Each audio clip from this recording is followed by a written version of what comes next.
Ladies and gentlemen, welcome on into Saturday Night Speedway, brought to you by Finley Mazda of Henderson. I'm Tom, he's Chris, aka Nightcrawler, and we are here for another exciting round of Saturday Night Speedway. We got some Mario Kart action to bring to you from the HyperX Esports Arena here in the beautiful Luxor Hotel and Casino on the Las Vegas Strip. Knight, how are you doing tonight? I'm excited to be back. We have a lot of really solid racers coming up. We got 3 qualifiers tonight and a lot of returning names. So I'm excited to see how things are going to play out with a lot of different players coming in here for the first time, likely in a couple months. So should make for some entertaining action. That is right. We have a good one on tap tonight. Let's go through, for maybe the uninitiated, how things will be going down this evening. Of course, we are going to start off. We have 33 participants tonight. They will take place in 3 qualifiers. Each qualifier will be 4 tracks, and you will get points based on your placement in each race. It is the standard Mario Kart scoring. First is 15, and so on and so forth down the line there, Knight. The top 22 will advance on to semifinals. They will be safe for the night. The remaining racers will head down a second chance battle where they will compete in one race of 200cc Baby Park for the right to join the top 22 in our semifinals. So a reminder, even if you don't have good qualifiers, do not leave tonight because you are already in second chance battle. You will have a shot at redemption. Now, once you get into semifinals, then it becomes single elimination. You will compete across 2 semifinal legs with 6 races each. The top 6 racers from each semi will advance on to grand final. So it doesn't matter what happens in the other semi. All that matters is what happens in yours. You want to be in that top 6. Now let's talk about what they're competing for here night tonight, because we have a solid prize pool, $700. 700 big ones to give away here night. Yeah, that's a lot of Benjamins right there. First place is going to be taking 2 of those. $200 for first. Second place will be getting $100. If you finish in third tonight, you're going to be getting $70. Fourth place will get $55. Fifth will get $45. Sixth and seventh will get $37. Eighth and ninth will get $33. And finishing outside, 10th and outside of the top 10 through 11th and 12th, you'll be getting $30. So still not bad. Definitely covers maybe that event parking or a couple drinks or food at the bar. That's right. A couple good drinks, some food. Up to you. Making it to grand finals means you're already in the money. And with this field tonight, that is going to be hard to do, but I guarantee you, we're going to see some good racing to get there. We've got qualifier 1 coming up in just a bit. The racers are getting ready as we speak, and we have some very talented competitors right off the bat here. Headlining them, though, back-to-back-to-back champion. Funny name. Every week, it's the same story. Can anyone unseat the master?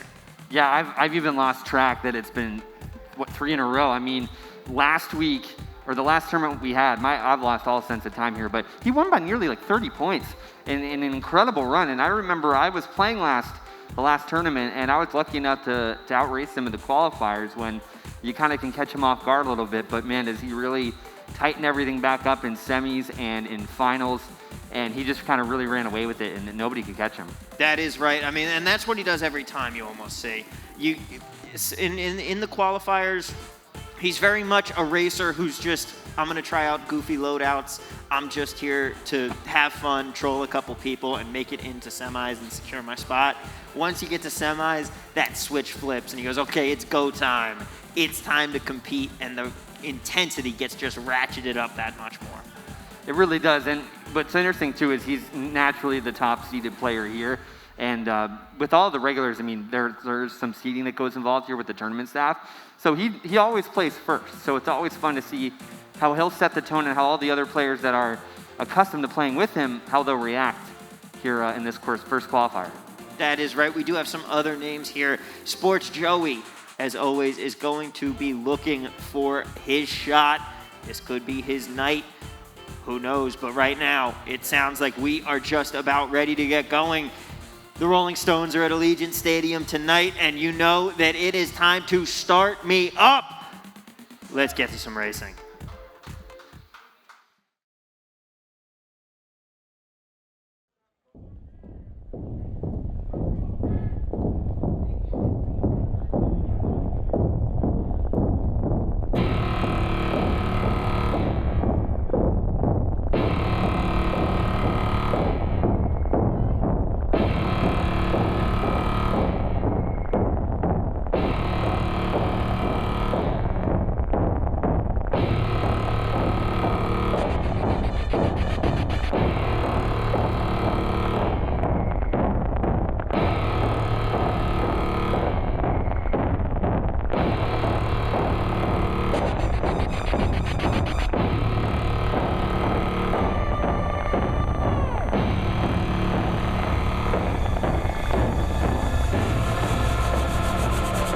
Are you ready to get this started?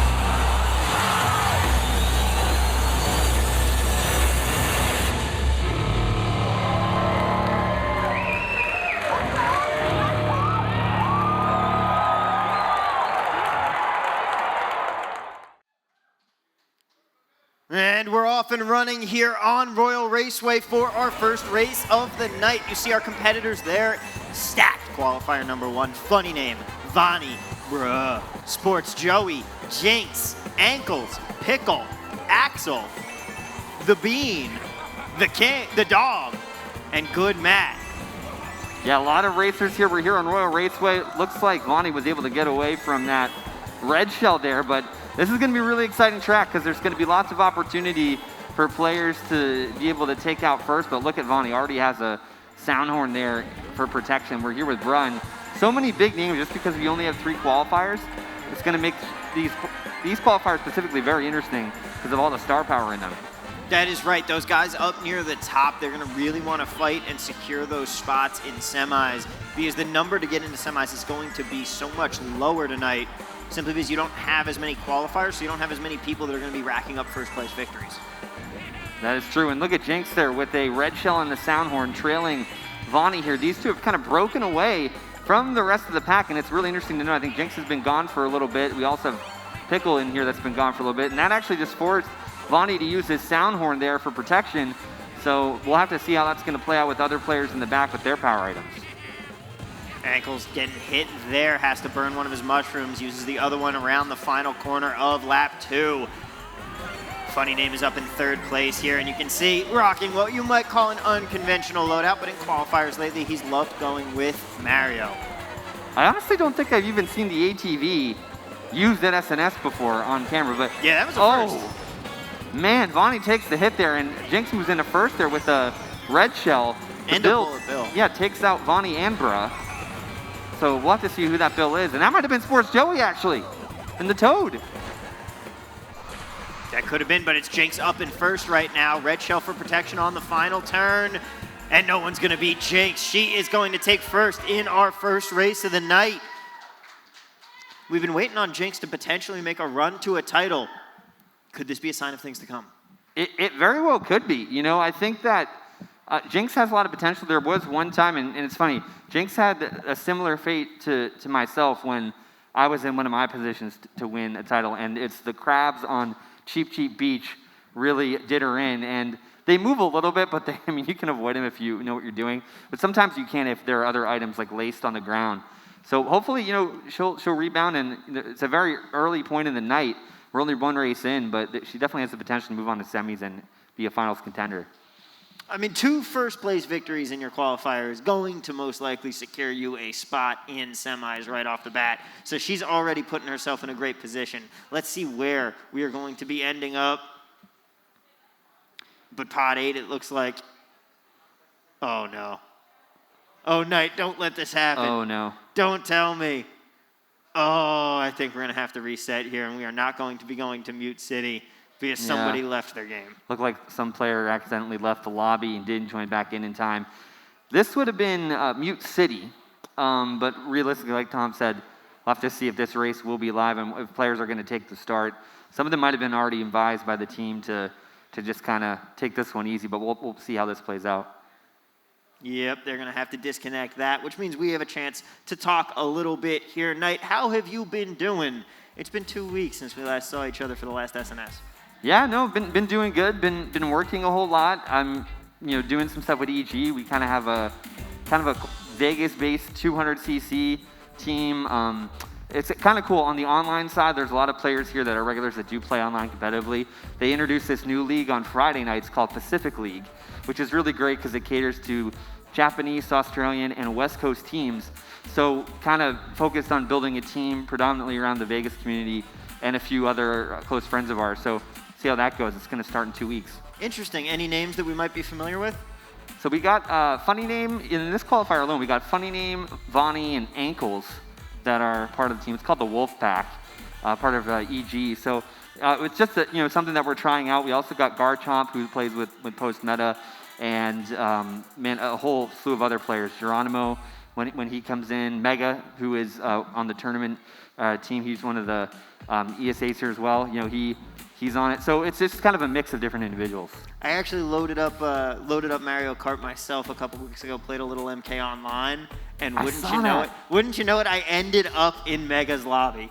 Just randomly. The game can do that sometimes, too. And it was the first one I loaded up. I literally was just playing for 1 hour. I get into the first lobby I get into, and I just see it, and I'm just like, Jay Keezy? Wait a second. I know that name. And yeah, you know what's just so funny is that there's times if you're playing online, you can just get into random people's lobbies. And I remember one time, I think not too long ago, I was in LA Cruiser's family's lobby. And it was Moon Princess and JJ and I think there might have been a few others there that come in every now and then. But yeah, you just randomly can sometimes connect with them just based off of the time and the area that you're in geographically. It is funny how that works sometimes. Our Golden Knights here are going to win 5-2 today. Oh, 5-2. Yeah, it was like 3-2 a second ago. I think they netted a couple empty netters at the very end. That's cool. Yeah, helped hit the over. I really want to go to a Golden Knights game. They are so much fun.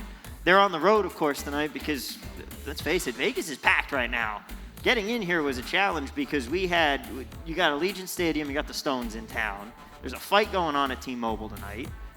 Yeah. Packed weekend, and we're just getting done with SEMA. Did you end up doing anything with SEMA this week? I know didn't. That you're big in the auto racing world. Yeah, you know what? I don't really do a whole lot with SEMA. Sometimes I actually do come in as a ringer for Grid Life. I didn't because they focused on drifting this year, and they're a big drifting community, which is cool if you like that type of racing. It's not personally my style, but it's cool. You got to be right up beside somebody, go cat and mouse. It's fun to watch. I can't shift. Now what is Grid Life? So I'm definitely not the best one to explain this, but it's a yearly event that comes into town here at SEMA. They take over the arena. They have a bunch of racing simulators. I'm not sure what they did this year. They might have done iRacing. I don't know because I wasn't here. But 2 years ago, pre-COVID, the one that I went to, they were doing Assetto Corsa, and they were doing some type of GT cars. So I did pretty well. I was almost going to pass it through, but you were on a timer. And I got wrecked before the line before my hot lap could register. So oh, no. I didn't make it to the finals, but somebody must have tipped them off that I was a local or something. It was just a blast because some of them have real driving experience, some of them own teams, some of them are just enthusiasts about the game. So it's just really exciting to go ahead and do that because that's what I was known for going back to 2007. Honestly, I'm a boomer when it comes to these racing games. And they had all that here. The arena was actually and that's part of in it all. here, Yeah. and there's at least 1,000 people in here watching. It's a huge event, and it's really cool. They have great video editors too, by the way, who focus on Grid Life and actually do video recaps of some of their previous races before they come here. Well, we are getting right back into racing after that delay, and we are headed to TikTok clock here on this one. We are, and this is going to be race number 2 of qualifier number 1. You can see that in the top right of your screen. We're going to be here on board with Jinx, who's been our race winner there from Royal Raceway. And yeah, those first couple turns, you're just kind of jockeying for position. Back, might not be politically correct now, but if you were in the day going to a dog track, the first turn of one of those races, it's just everybody following the rabbit and everybody collects in the first turn. But, the same thing kind of applies here to Mario Kart. Joey here in 7th had a pretty decent run on Royal here, just holding onto this red for protection. Got to watch out for the greens. Nothing you really could have done there because that player turned into the corner a little bit early. Yeah, tough go for him there. But the Dong is up at 6th place, and what on earth? He's rocking the Triclone out here. Is that the Duke with monster tires? I've never seen that before. But it's working out for him. Yeah, he's doing well. He's up at 6th place right now. He's become a little bit of a local legend around here. Of course, races in his Donkey Kong mask all the time. No one knows his true identity. Yeah, he's intimidating. I'm not gonna lie. I remember I was with Bear one time. We were walking down, and he was like showing us like a montage, no words, just like press the button, and there's like a Smash montage. I think of him. I could be wrong, but Vonnie here is in third. He's gonna be trailing what looks like it could be Jinx here right now. So we'll have to see how that plays out. But Vonnie getting redded from behind there from Bruh here going into the final lap. So Jinx is gonna watch out for this blue in a good position too, because she has the mushrooms there in the corner. Oh, but that player in first does dodge the blue shell, and that is gonna be Vonnie. Of course. Now that's funny name. No, he changed to Vonnie's loadout. He changed the Vonnie's loadout. Funny name, trying the copycat approach here, and so far it is working. He's up in first as the shot came in. He's gonna grab the double item box here, coming around the final corner. And he's not gonna get the horn out in time, and that means he's gonna drop all the way back down to fourth place here. He's not gonna make it back up to first. He's just not going to have the time, and Jinx takes her second. That's a big win for her because she didn't get a whole lot of momentum. Bro was closing in. And I think one other thing too, just to kind of just discuss the inward versus outward mechanics with that Yoshi bike, you kind of have to lean into the turns. It's a different feel and a different like grasp of the mechanics compared to a player that drifts with their rear kind of literally cocking out. Like with the inward bikes, you have to lean into the corner. Mm-hmm. So definitely hard to do. So well done there to Funny Name. Real quick, I do have a note on that, but first we have to announce our racers for qualifier number 2. Ladies and gentlemen, if you hear your name, please head on up to the hype tunnel. We need Glitch, Batter Cookie, Riding My Pidgey, Cherry, Aerial Apostle, 13, Jesus Was a Wizard, Nikki Guns, John Von Doom, Frog, and Braylon. Once again, guys, if you heard your name, head on up to the hype tunnel. You guys are up next. Now, when I started racing in MK8, I ended up using one of the bikes, the sport bike, I think.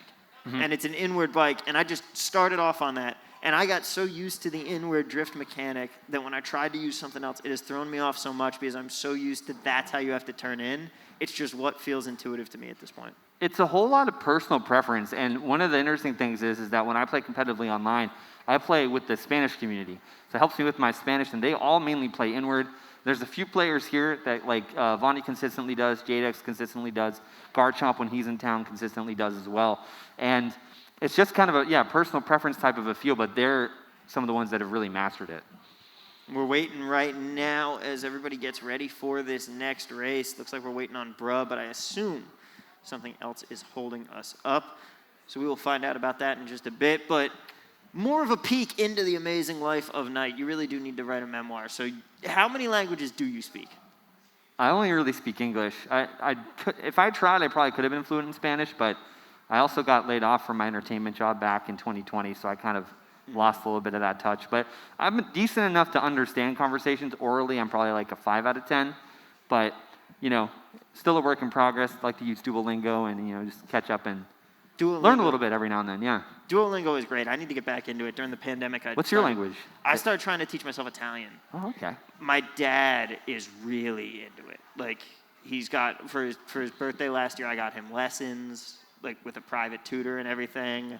He's read a ton of different books. He watches Italian TV now, and he's a Duolingo fiend. This man is on like a 600-day streak in this app. Yeah, I'll tell you what too. The Italian Mario Kart community is so cool. Yeah. And they're like grazie, like. And I know PH had an Italian player on their team at one point named Tyron. So, yeah, it was just really cool. Kind of like you get to learn when you're playing online with a lot of different individuals from all over the world. You get to like experience their cultures and everything.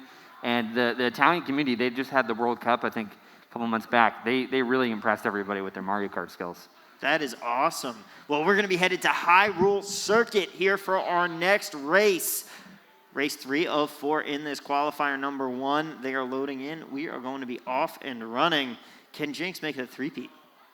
We'll see. I mean, it looks like Funny Name is still sticking with Vonnie's load out there, that Roy inward Yoshi bike.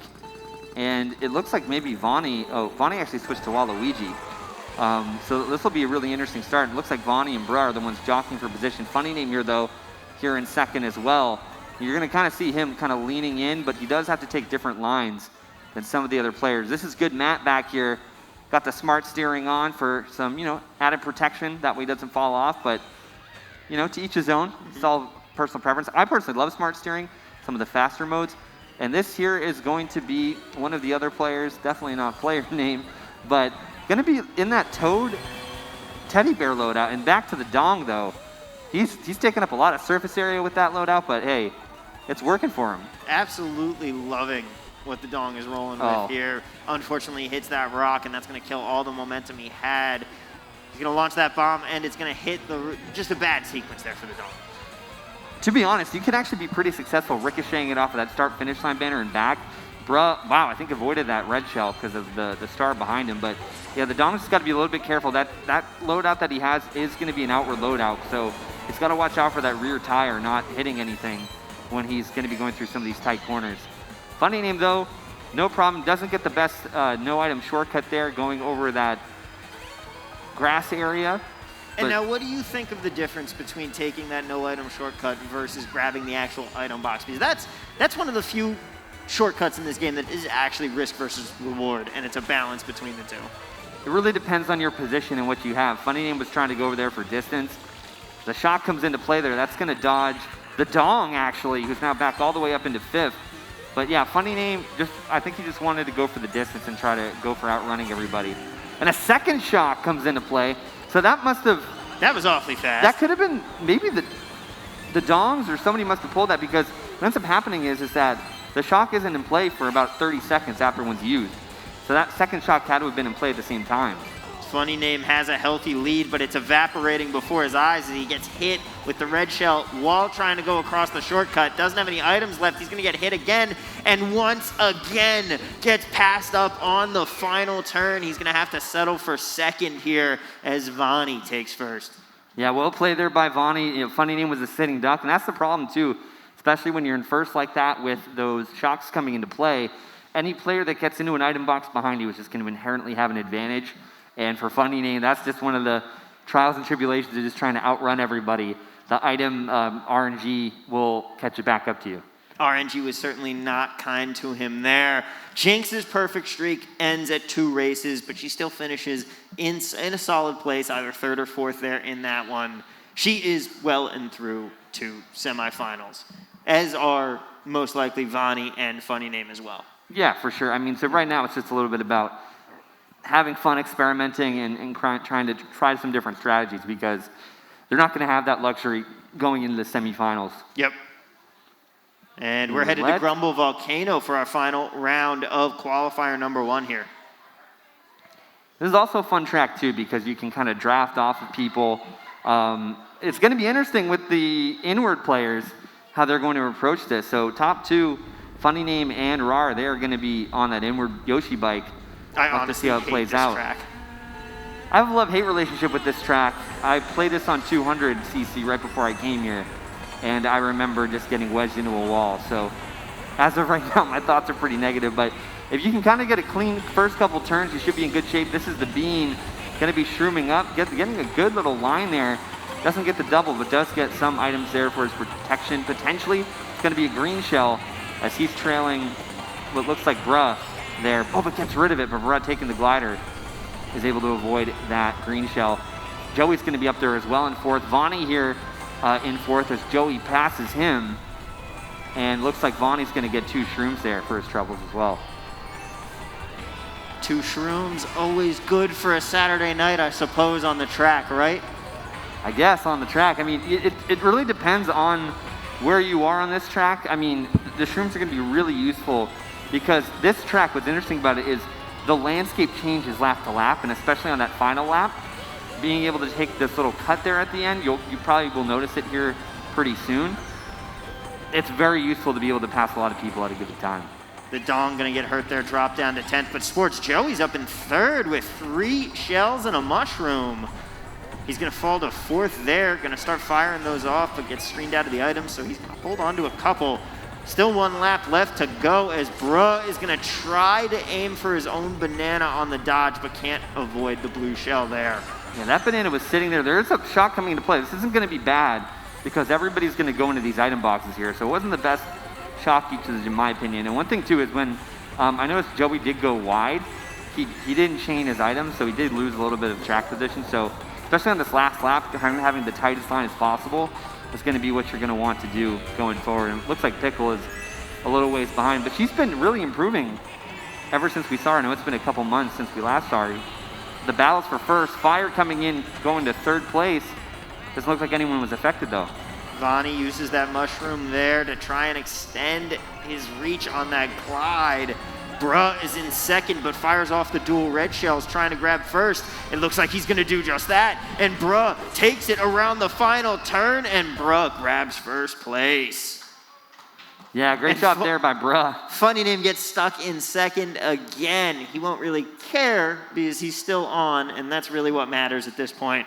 But had this been, say, grand finals, that would have been painful.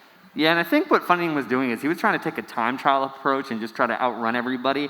And honestly, that's just, something that's a little bit risk reward because the items will catch back up to you. And I've tried that too a few times, and it's worked in some cases where it probably shouldn't have. So you just got to be careful depending on the track. Like even last week, I was able to outrun everybody on Excite Bike with nobody being able to pass me in first. Shouldn't have happened, but you got to take what you can get. And for Funny Name, it's just a matter of being able to be aware of what second has because of their distance and being able to kind of put yourself in a position to minimize their chances of getting anything good that could actually wreck your race. So now we're coming into qualifier number 2. We'll have scores in just a few minutes to really officiate and dictate the final terms of qualifier number 1. But qualifier 2 coming up in a few minutes here. Some names we know, some names we don't know, but going to be another exciting one. Yeah, I was going to mention this earlier too about qualifier number 2.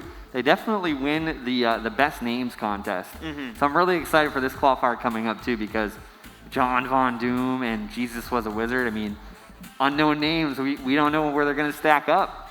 Could it possibly be Young the Wizard? Just throwing it out there. I don't think so. Maybe not.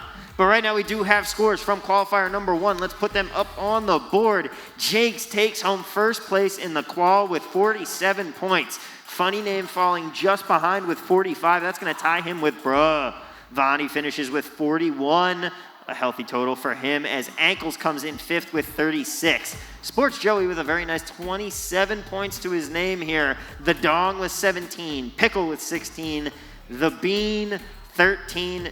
Tied with Good Matt 69. And Axel going to bring up the rear with 5. Really good scores. I mean, yeah, I think it's going to be really interesting to see where this cutoff is going to lie.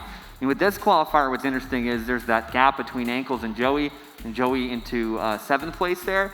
But, I mean, 27 points, though, should still net you a pretty solid result going into the semifinals. That's right. It really should. I think 27 is probably going to be around that number that you're targeting in this one. Yeah, the mid to upper 20s, I agree. I think so, too. And we do have some highlights. Let's take a look back at them from the first round of racing. Of course, we started off on Royal Raceway here, and Ankles was in 6th place as he came around that turn, but it was Jinx who took home race number 1. And she would not be done there as she came back for race 2 as well on TikTok clock, coming around the final couple of turns here and taking home another victory on her way to first place overall in the qualifier. Race number 3, we went to Hyrule Circuit, and Funny Name once again had to settle for second as he kept running out in front, like you said, trying to play it like time trials, and then just getting caught up and stuck at the end. Yeah, I guess what that was, Bruh's own banana. Yeah, so it was a valiant effort, but hey, it did work out for him in the end as he was able to get first there on Grumble Volcano. I was checking the Twitch chat a second ago. Pretty mellow. Had some Jinx supporters in there, so that's good to see. As we always do. Yeah, and really excited to be seeing what's going to be happening here the second qualifier, though. That is right. Qualifier 2 coming up soon. We will have that for you in just a few minutes as the racers get ready in the hype tunnel right now. They are getting up there, getting congregated, and ready to go. We need Glitch to head on up there. Can't start qualifier 2 without him. No, absolutely not. And Glitch is going to be a real wild card, too. He can run it.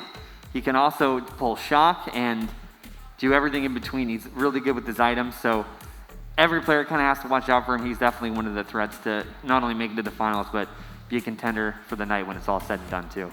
That is right. He is always, I mean, he's still the winningest player in SNS history for a reason. He's always a threat to take home another title. Can he do it here tonight? It'll start off in qualifier 2. It will, and it's going to also play a factor into how all the other players are going to be playing around him. Especially too, are there going to be more players in this qualifier that are more front heavy, or are there going to be some that are going to be naturally in the back? And that could affect his sandbagging. We'll have to see. We will have to see, and we will have the answers to those burning questions when we come back here with Saturday Night Speedway, brought to you by Finley Mazda of Henderson. Don't go anywhere. For those of you who've never seen the greatest the world has ever revered, I'd like to introduce myself. Let's go! I'm out here making them mad, cause I got it. Too good at being too bad, cause I got it. Stop reaching and being sad, cause I got it. I just got it. Whoa, can I get a second to introduce myself? Whoa, y'all two start like Velcro. Whoa.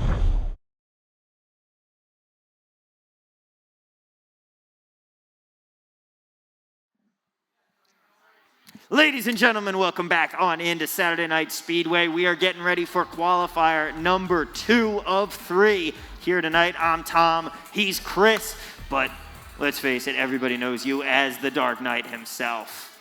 I guess, yeah. I mean, a little bit of a Batman reference there, but yeah, I'm all over the place. Here at SNS, online, in the Pet Mario Kart community, yeah. I mean, much like Batman, you are a man of an incredible amount of hats. I feel like every time we cast here together, I find something new out about the life of Knight. Yeah, like I was saying today, I mean, I played 3 or 4 hours of Mario Kart today. It kind of all blends together. Did a 200 war where we all kind of died. A lot of the Vegas players did, but that's okay. That's okay. You know, we're still up 3-1 in this series against this team that we scrim on, and then there was a big tournament that a lot of players from the community played in today. I know I was in the same bracket as Cherry and Tigre. They had a team playing, and we were playing like a lot of Spanish teams, so that was a lot of fun too. And then we played 2 or 3 hours of that. So now, how do some of these teams compare across the different regions of the world? How it's different play styles that you have depending on your region, right? A little bit, yeah. And some teams are a little bit more of they're a variety team where they're international. Some teams, like my team, I have to adopt a Mexican Latin American play style, which is very physical, dealing with like lots of inward players, specific tracks that certain communities and like cultures like more. But it ranges. And then, you know, there's teams that have been like born and raised in Vegas, and there's a few of them, SRG, PH, PMA, 2 degree as well too, and they have their own personal preferences on what tracks they like and what they like to practice. So now, what about North America? What are some of the more common tracks, and what's the play style more like here? I mean, it's tough to say what's a common track. It's more what is more uncommon, kind of. Mm-hmm. I think a lot of players in North America, minus like Mexico, dislike Toad's Turnpike. I've noticed that, and I noticed like Japan, they love Excite Bike Arena. Mm-hmm. Like Excite Bike Arena is what is to Baby Park here at SNS. Why is that? It's kind of like an adult baby park. It's a little bit more technical, and they prefer that as a sandbagger compared to like Cheeseland or one of those other tracks that has multiple shortcuts that allow you to, I guess, you can afford to put yourself in the back at the early start of the race. Interesting. Yeah. So how would you say the American play style is compared to the rest of the world? Like, man, it's such like an individual thing, but basically with the American teams, I would kind of maybe define it as you have some players that are just natural runners. You're going to have a couple that are more bagging heavy, and then you're just going to actually have those mid-pack players that are going to be in the middle most of the time, just hitting people and displacing others. So it's really tough because some teams also focus. It's kind of like, you know, college football, right? We were just talking about this. Mm-hmm. And you think of like college football games. You have some teams that use the spread, some teams that have a one-back option. So there's different teams just kind of take that base formula and then they just kind of put their own little spin on it. Some leverage using the lightning or the shock to just wreck you. Some just focus fully on running, and there's pros and cons to that. So it just, yeah, it varies a lot. Interesting. Now in qualifier 1, we saw funny name just running. Mm-hmm. And the play style there, you said it's like you're running time trials. you don't care about items. You're not really caring about your positioning. It is all just about going as fast as you can through the race, treating it like there's no one else on the track, and just trying to make it out in front by pure speed. Yeah, and in free-for-alls, too, you have no help. So you got to be thinking for yourself, and it's less of a communal thing where you're going to have 5 other players looking out for you. So with a free-for-all, you do kind of have to keep your head on a swivel, because if you're in the front, you got to know that I can be exploited by items, but you're banking that your driving and your lines are better. If you're in the back, which is what like Glitch does, is he knows I can afford to be in the back because I know my driving's good. I just need those better items to ensure that I can beat somebody like Funny Name, who is going to go and run. And then you have players that are in the middle that are just hoping that they can hit their way into a position. For me, I know like if I'm racing, I either like to go to the back and try to beat out Glitch if he's in my qualifier, or get one item that will allow me, kind of like what Bruh did, to be in a position where he was able to red out that player ahead of him and take the win. Now, would you say that your style kind of changes up depending on the track? Are there some tracks that you'd be more inclined to bag on, or do you normally have a specific play style that you're going to want to take on? Oh man, that's so situational based off of where you are in the tournament, because depending on what your score is, it gives you a little bit more freedom if you're up more or if you're down more, if it's semis, where you're not focusing on strictly winning, you're focused on just getting to the top 6. But certain tracks are more baggable, like Yoshi Circuit, Cheeseland, Super Bell Subway. You can even bag Yoshi Valley a little bit. There's some other key ones as well that I'm definitely missing. Dry Desert being another big one. So it just depends. And I think you just kind of have to approach how it is. But the thing is that with SNS and Saturday Night Speedway, it's all random track picks. So you don't know what you're going to get. Mm-hmm. And that's what makes it really exciting. That's right. I mean, you literally never know what the racetrack is going to be. You can't plan for it ahead of time.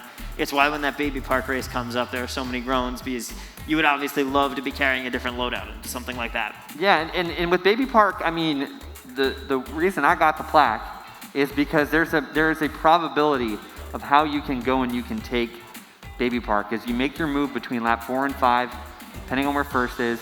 You hold a star or you hold your triple mushrooms. Ideally, you have one of both, because triple mushrooms are great. You're just gonna get hit out if you don't have anything that's a little bit of a power item, and you just go for it. And it's not gonna work every time, but it's gonna work most of the time, and that's literally all you need to do. It's different for 200 though, but for 150, just stay in the back, hold those items, make your move, wait for players to hit out other players, work smart, not hard, let them do the work for you. And speaking of that, we're gonna go back to TikTok clock here. That is right, boy. Has this randomizer loved giving us some repeats the last couple of weeks. This will be our first repeat of the night here as we start off qualifier number 2 in the same place we had a race in 1, TikTok clock. So here we go. We're going to be starting off here with a Donkey Kong Scooty. This is likely going to be Pidgey here, pod number 2, I would like to think. Right now. This is 13. We're going to be going to 13, so that's what's really interesting. He sometimes plays Roy. He's going to go ahead and take first, though, with that banana, though, for defense. And this will actually be Jesus Was a Wizard, production is telling us. And there you go. This is the Pidgey loadout. This is the Pidgey special. Yeah, that is absolutely huge right now. So in first, we also have another Donkey Kong there as well. I do think that 13 might be the dry 1000. It is Pidgey. After all that, it was Pidgey. It was Pidgey. Come on, I was gonna say, started in second, first was first. But Pidgey here, you can also tell by his driving, right? If that's the one other thing too, is I can actually pinpoint now based off of how people drive and what line they take, who they are. It's just a thing that you learn with age. Mm-hmm. You can start recognizing how some of these guys go. It's like recognizing a running back by their running style. Exactly. I really like Nicky Guns' loadout too, with the Wiggler and the Donkey Kong. A lot of Canadians use that loadout, and he's been making it work for him here in the last several tournaments. Nicky Guns, a great racer and just a great dude. Yeah, by the way, I'm really excited. I might have to head up that thing on Monday. Yeah. The 86 crew has been putting on a lot of fun events recently. I know I stopped by a couple of them and had a really great time. Yeah, so Mario Kart, alcohol, you know, that's what's great, is you also have that ability here if you're of age too. That you do. 13 though, really out for vengeance there on Pidgey. Had a red shell, but the blue shell is coming into play for Pidgey right now. And a pretty spread out pack. This is gonna make for some crazy shenanigans. I see a couple bills. Oh, and just and that usually leads to lightning. And there it is. That's going to be coming from the Shy Guy there in the back. But it looks like this Bullet Bill is going to dodge the lightning, and that means he's going to move on into first, and it's Cherry who takes race number 1, overtaking Pidgey at the end. Yeah, and Cherry, you said Cherry dodged that shock? Yeah, that's one of the things too, is if you know there are a lot of bills in play, you can kind of predict it. And I literally looked down right when I was saying, oh man, I noticed a couple bills, and it was the player that was in pod number 10 that ended up pulling that bill, or pulling that shock. So really interesting, because that does change the dynamic of this race a lot. It really does. Cherry going to take home first place because that Pidgey going to have to settle for second in race number 1. The benefit though is that because of the lower amount of players, that it's a little bit more forgiving if you do get into that situation where you lose a spot. That is very true. The bar to get to semis is going to be lower because, like I said, there aren't as many first places because you have fewer qualifiers, which means there are fewer people earning 15 points per race. And that means that the total number that you're going to see to get in is going to be lower because you don't have just as many people that are going to end up in that 45 to 60 range like you would in a 6 qual. Yeah, for sure. And race number 2, looking like it's going to be Ice Outpost. First time we'll be here tonight. And I'm certain not the last. This track is very popular at SNS. I actually like this track, and even on 200cc, it's a lot of fun. It's a very fun course. Yeah, I know there's a few individuals that might be top 10 on Ice in North America that might not be playing in this tournament tonight, but I'll have to double check on that. And that was Braylon, our shock puller from the last race. She's in the Shy Guy loadout, very popular, stylish Shy Guy there. And this is John Von Doom in the Blue Falcon Bowser loadout as well. So standing so far, it's going to be Cherry, Pidgey, Jesus Was a Wizard, Batter Cookie 13, Aerial Apostle. So that's going to be your top 6 with Nikki Guns, Braylon, Frog, and John Von Doom rounding out the top 10. So only 10 players here in this qualifier. We'll have to see how that'll play out. That should actually benefit them with 33 players here tonight. So should give some of those players that are in the back a little bit more of an opportunity to get a little tiny cushion to potentially help them getting into that bubble spot for the semis. Batter Cookie in 8th right now. And he was mushrooming and he got hit by that sound horn. Just bad timing for him there. Aerial Apostle up to 6th place right now. And we're being told Braylon is actually Batter Cookie's sister, so it is a family affair here in this qualifier. 13 right now, up in 3rd place. He's going to avoid that blue shell. It's going to be coming for Pidgey here, and he's not going to have any way to dodge it, so he's going to get passed up and drop down to 3rd place. Going to grab a new item out. We'll see what he gets. It's going to be a Bob-omb, but he's still trying to reel in the next racer in front of him as Cherry drops down to 3rd. Still fighting for that top spot, though. I think she might have had a bomb, and another player had a bomb, and 3rd team made a very risky play, but it paid off for him. One player is dodging into Bill, and that's going to be Batter Cookie. So looks like a brother and sister combo here are playing together, and Batter Cookie has a star in 3rd. These players here got to watch out a little bit. 13, though, and Pidgey going to be drafting a little bit. Pidgey, though, has the bomb. The red takes out Pidgey, and what's going to happen? Batter Cookie just got annihilated. This is going to be 13's race to lose. And 13, well done. 13 hops his way to the finish there. It is going to be Pidgey in 2nd, and I believe that is Batter Cookie who is going to end up in 3rd there on that one. And there you have it. We are halfway through with qualifier 2. Yeah, one of the most tilting things about Ice Outpost is it's a lot of close quarters action. There's a couple different spots. There's that green turn where if you just back the bomb there around the blind turn, you just run into it. And then also too, lacing bananas or other items on that little shortcut too can really get you. So that's unfortunate. But heard we might have some things coming up for the next That qualifier. is right. We do have the next qualifier on deck here. Ladies and gentlemen, if you hear your name, head on up to the hype tunnel. We've got 11 more racers to go here in quals. We need Bear, Jadex, Kanzai, Riley, Mr. Scooty, Kiro, Cass 6019, Queen Fleen, Scary Grimace, Cage, and Trill Carnage. If you heard your name, head on up to the hype tunnel. You guys are up next. It's going to be another good qualifier, but we're going to be going to SNESBO, SNES Rainbow Road. So this is going to be a running track. It's a very straightforward type of a course with about 7 or 8 turns. So it's all going to come down to who can just kind of hold off everybody and avoid getting destroyed at the front of the pack. Pidgey takes the early lead here, but it's Nicky Guns trailing him by just a bit, and I think he might have actually been the one to end up in third last race. He's the other Donkey Kong here, as Frog is in 11th right now and just misses on that jump across. Yeah, and racing in general, not just Mario Kart.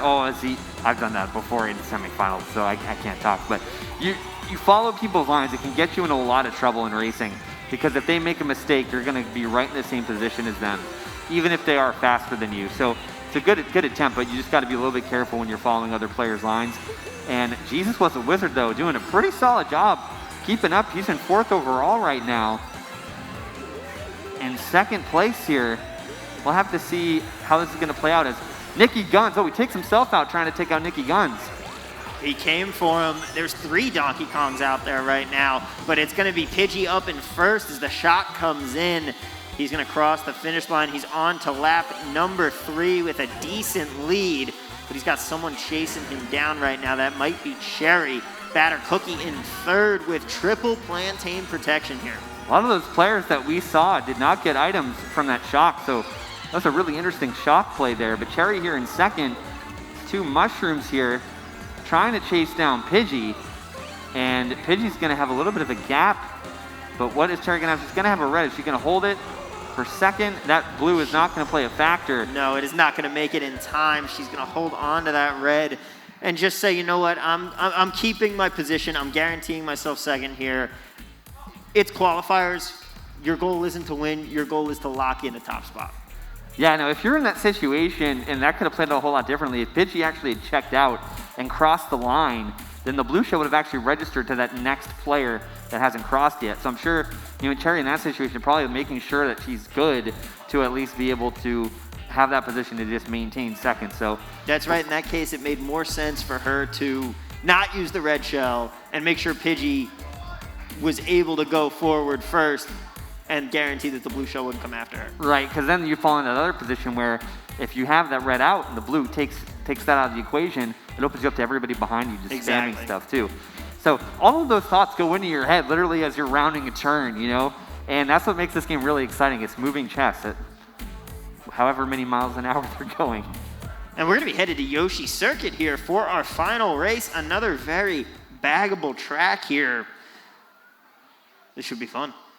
Yeah, this will be a really interesting track because you're going to be able to bag it like you said, and some players are going to run. So there's a lot of different players in here, and I'm just curious to see who's going to take what strategy because there aren't any token sandbaggers. Well, Batter Cookie's just pulling a U-turn right out of the gate, and he's saying, I am going to bag this harder than anyone's bagged it before. He's the only one still bagging here. Everybody else has gone on ahead. Yeah, and Batter Cookie is tied for 4th with Aerial Apostle. But it looks like that top 6, if they can all get some good finishes, they have nothing really to worry about. Oh, man, Jesus just taking out Aerial Apostle. And Jesus is actually hitting the Apostle. I don't understand that. Man, that got biblical. You would in a think hurry that, there. yeah. The lightning coming down got biblical when he missed an item box in the last race, but he said, let he who has the red shell cast the first stone. Maybe Ariel is the Judas of this equation. Who knows? Could be. 13 here in 3rd place. 2 reds, going to fire one off right there. And now he's going to benefit here from the blue shell coming out, but the shot comes in and that nullifies that blue. Pidgey feeling pretty dang good, especially where that shot came in. Still going to get his items. He gets a Bob-omb and a coin. It's almost like Pidgey had a guardian angel looking over. Sorry for the pun. I'm sorry. We're really getting deep into this one now. All right, it's getting deep. But Cherry, unfortunately, getting struck there by fire. Oh, the star coming into play there from one of the other players. But this is going to move Jesus in a second here. I'm starting to become a little bit of a Jesus fan right now. And I'm talking purely Mario Kart. I went to Catholic school for 18 years. Stopped in college. But hey, Pidgey, though, gonna get blued again. Now, what's he gonna do with his bum? Is he gonna back it? Because Ariel's right on his tail to turn away. Wow, banked up that red shell. Wasn't gonna hit him, too. Pidgey here He knows that the path of the righteous Pidgey is beset on all sides by the tyrannies and inequity of evil men with red shells. No. That's right, I do have that passage memorized. What a good movie. But he got he's gonna end up in second here. He gets past. It's gonna be Batter Cookie. He went from worst to first. The redemption is complete. Batter Cookie. He bagged harder than anyone, and it came out ahead. The first shall be last, and the last shall be first. As Batter Cookie able to go ahead. He was the alpha and the omega. Okay, we're done. We're done. We're done. Sorry. Oh man, you can't resist the puns though. It's so good. But I mean, that's basically what bagging is, though. I mean, and that's just a really interesting way of playing that track. And I would be really curious. I mean, I don't know really what happened on Batter Cookie's journey going from last to first there, but maybe he did get some of those shocks, but he clearly benefited from them. He did indeed. And I mean, hey, it's just such a baggable course, and he said, I'm going to take advantage of that here. And he put on a clinic, coming in on the final turn and taking the lead just as he drew it up. A great race for him, and it caps off a very good qualifier. He's guaranteed a spot in semis. Oh, yeah. He was at 25 before that, so with 15 points, he'll be sitting at 40. The question is, once we get the scores coming into play, where will that all stack up? But before we can get into scores, we got highlights coming. That is right. Let's take a look back at the qualifier 2 that was. We started out on TikTok clock here. Pidgey with some bad luck, pulling that horn a second too late, and it ended up costing him as Cherry took race 1. I'm just thinking Pidgey must have gotten hit by 4 or 5 blues this qualifier. Pidgey had a horrible time out in the lead here. As you saw, here it was, another blue. Fortunately for him, that was on lap 2, not lap 3, so he did not get passed up to end the race, but it did not matter as 13 took it home.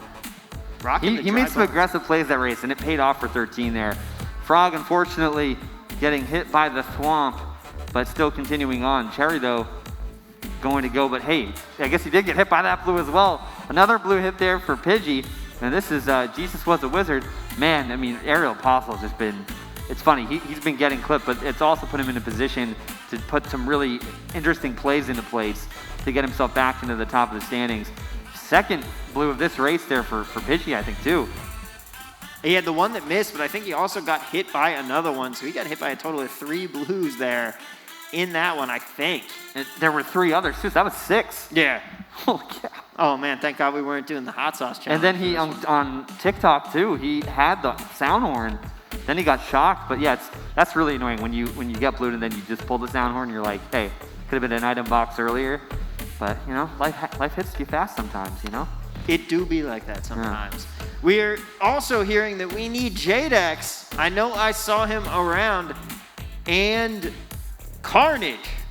We need Jadex and Carnage up to the hype tunnel. Guys, you are the last ones remaining here so we can get qualifier 3 underway and find out who is going on to semis and who will be in second chance.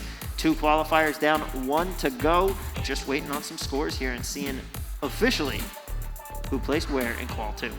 For sure. Let's take a look at the chat. I mean, everyone's saying funny name is good.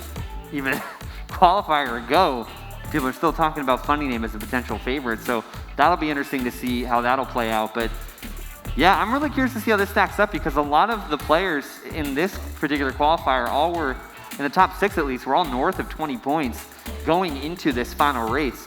So curious to see how that'll play out because we know that Joey was at that 6th cutoff with 27. And that's kind of going to be around, I think, the bubble of where we might see some players slot in between semis and the second chance.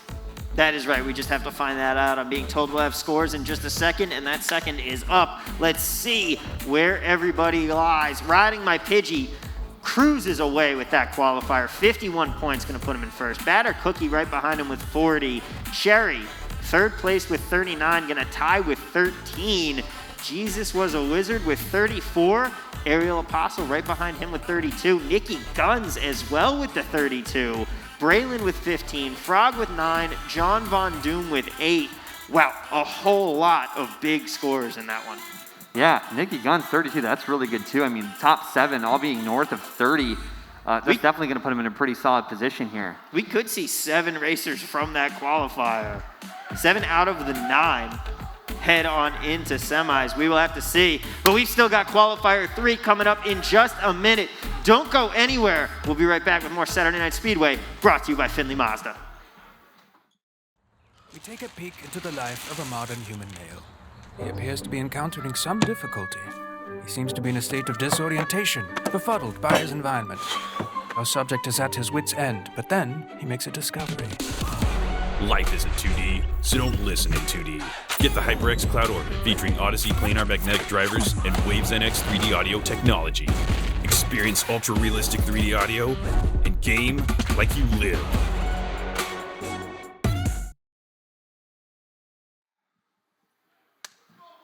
Ladies and gentlemen, welcome back on into Saturday Night Speedway, brought to you by Findlay Mazda of Henderson for fast, reliable service.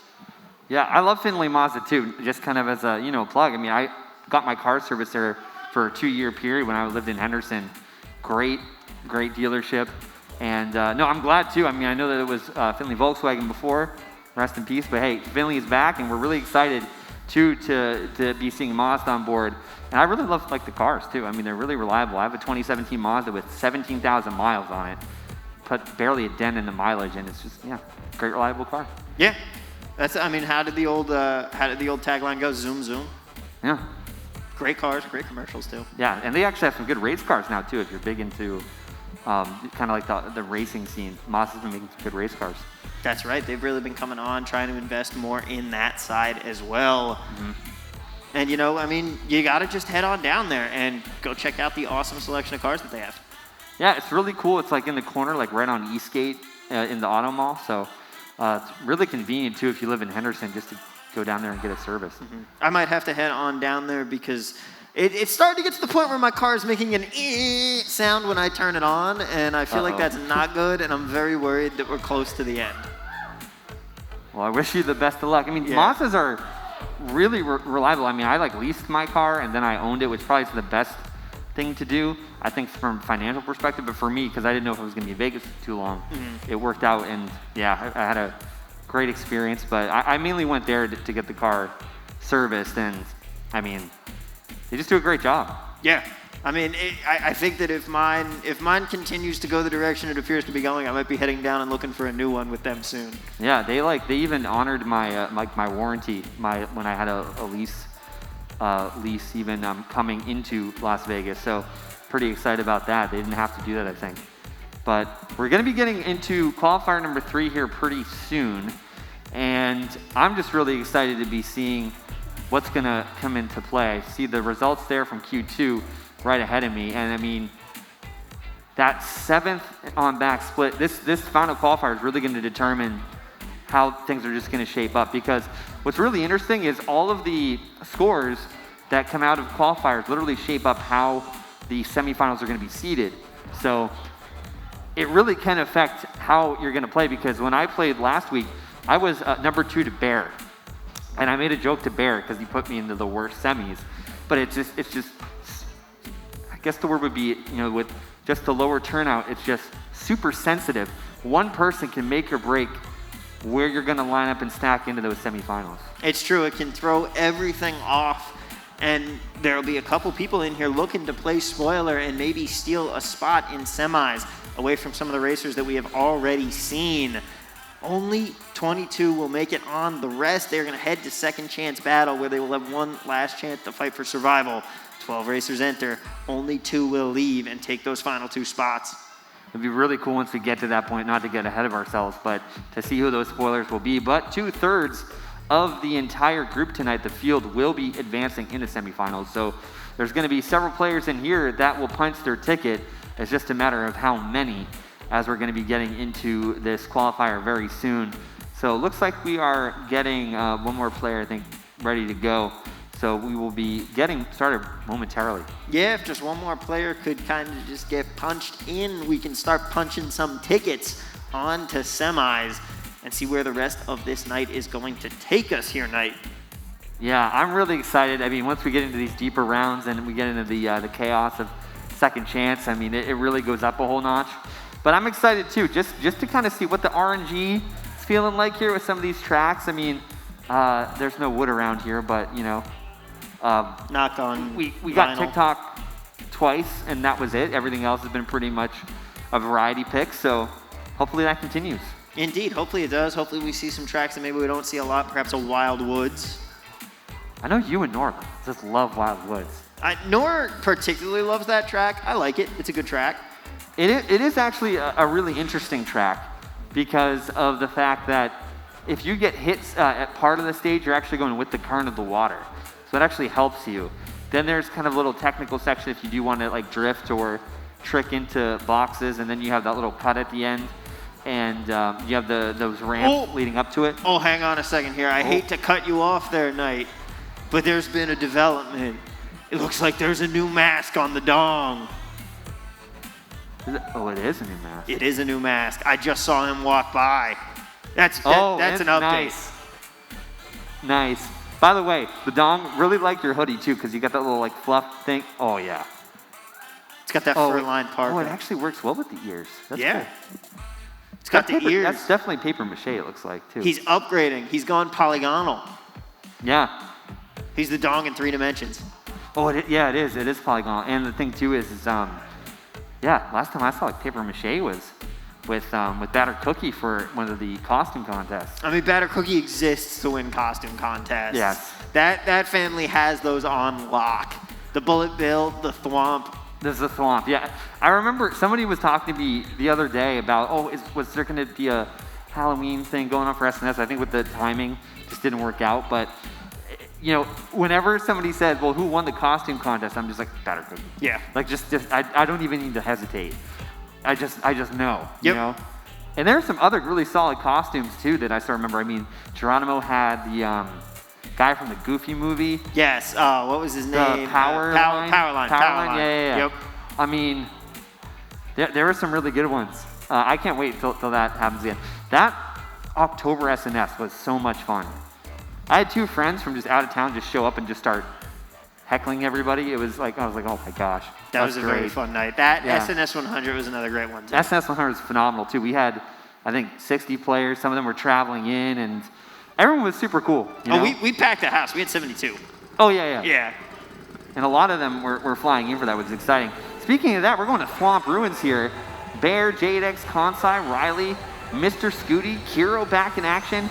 We got Cass, Queen Fleen, Scary Grimace, and Cage all in here for this one. And we're on board here with Jadex right now in 3rd place, has that coin. So he must have gone into the first set there in 1st or 2nd. This is going to be Queen Fling. Nice little racing. I can't make that out, but it's a Mario outfit or definitely a racing long sleeve shirt. So that's kind of stylish. Mr. Scooty here in 4th place right now. He had a really great run in quals 2 weeks ago when we were here. But right there, not the look he wanted. He was aiming for that shortcut on the jump, but just missed it. Riley, Mr. Hollywood, up in 3rd, fires off the red, and it looks like he got greened back in return. As he gets hit and drops back down to 6th, still has one more red shell, but has to be careful as he dodges the maelstrom coming at him there. Kiro up in 1st place right now, has a red shell and a coin. Can he hold off the competition? Has to dodge all these fires and almost does, but can't quite do it.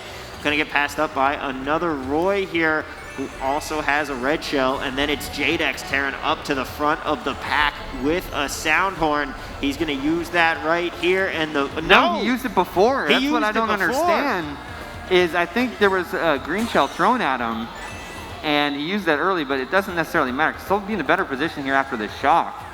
But one of the things that really annoyed me about this track, we got this twice in the semifinal, and I was trying to take the shortcuts, and some players were going too wide, or too tight, like we just saw with Kane or Mr. Scooty.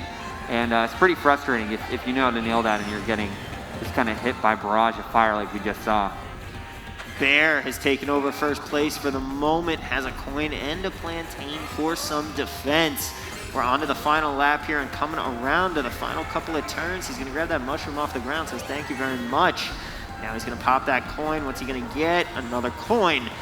So now he is just going to have to see if he can hold on with this plantain, but he's going to have to race against the clock here. The blue shell's coming after him, but he makes it across the finish line. Bear takes 1st. And it just goes to show you, if he didn't take those 2 ground shrooms, he probably would have gotten hit by that blue. So Bear's just incredibly skilled in knowing what's ahead of him, how to navigate the track. I mean, I was in a position today where we were on Dry Desert, and there was a star on the ground from a shock in the corner, and I tried to go for it, and it literally killed my race, because getting those ground items are just so important, especially if you're in first, because that distance literally allowed him to win that race. Yeah, versus take the blue. It really did. It put him out, gave him that gap, and then he was able to cross the finish line just in time to avoid the blue. Speaking of that too, I'm pretty sure the camera cut to Queen Fleen, and it looked like she might have gotten third. So, or was it a high spot for sure. So that was a really good result for her as well. And there we go. Jadex took second in that one. And we'll see here a couple racers just have to make their track selections, and then we will be off and running here on the randomizer. And here we go. Where are we going to be up next? I get so excited to see what gets picked nowadays. All right, I don't know why. Make the call. Make the call. What's it going to be? Turnpike. Donkey Kong Jungle. We'll Okay. take that though. We'll take that. The first time we ever did the prediction thing. It worked, right? Yeah, I hit it on, what was it? Water Park. The Okay. first time we did it, I called it, and we have not gotten it since. Yeah, Water Park's funny because I have to learn all the names in Spanish, and it's Parque Aquático. But there's also, I don't even know what it translates to, so I might not say it, but Caritos? I don't know. It has to do with water, I think. That's what my team calls it. But it's interesting because like DK would be like La Jungla, or like the jungle.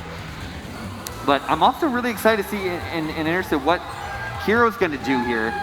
This is Scary Grimace right now as we're getting some screams or chants from the crowd. Scary Grimace trying to get things going. Kansai is back here. He is in 5th. He's been on the come up as of late, I think coming off of a finals appearance as well. And he got hit by his own fire. You got to watch out for it when it ricochets back. But he's still in that 6th, 7th position. And he's going to be able to grab the double item box there. Hollywood is stuck in the back of the pack right now. Riley's in 10th. He might be trying to bag this one, but he misses the double item there. And he just ends up getting his 3 mushrooms right back.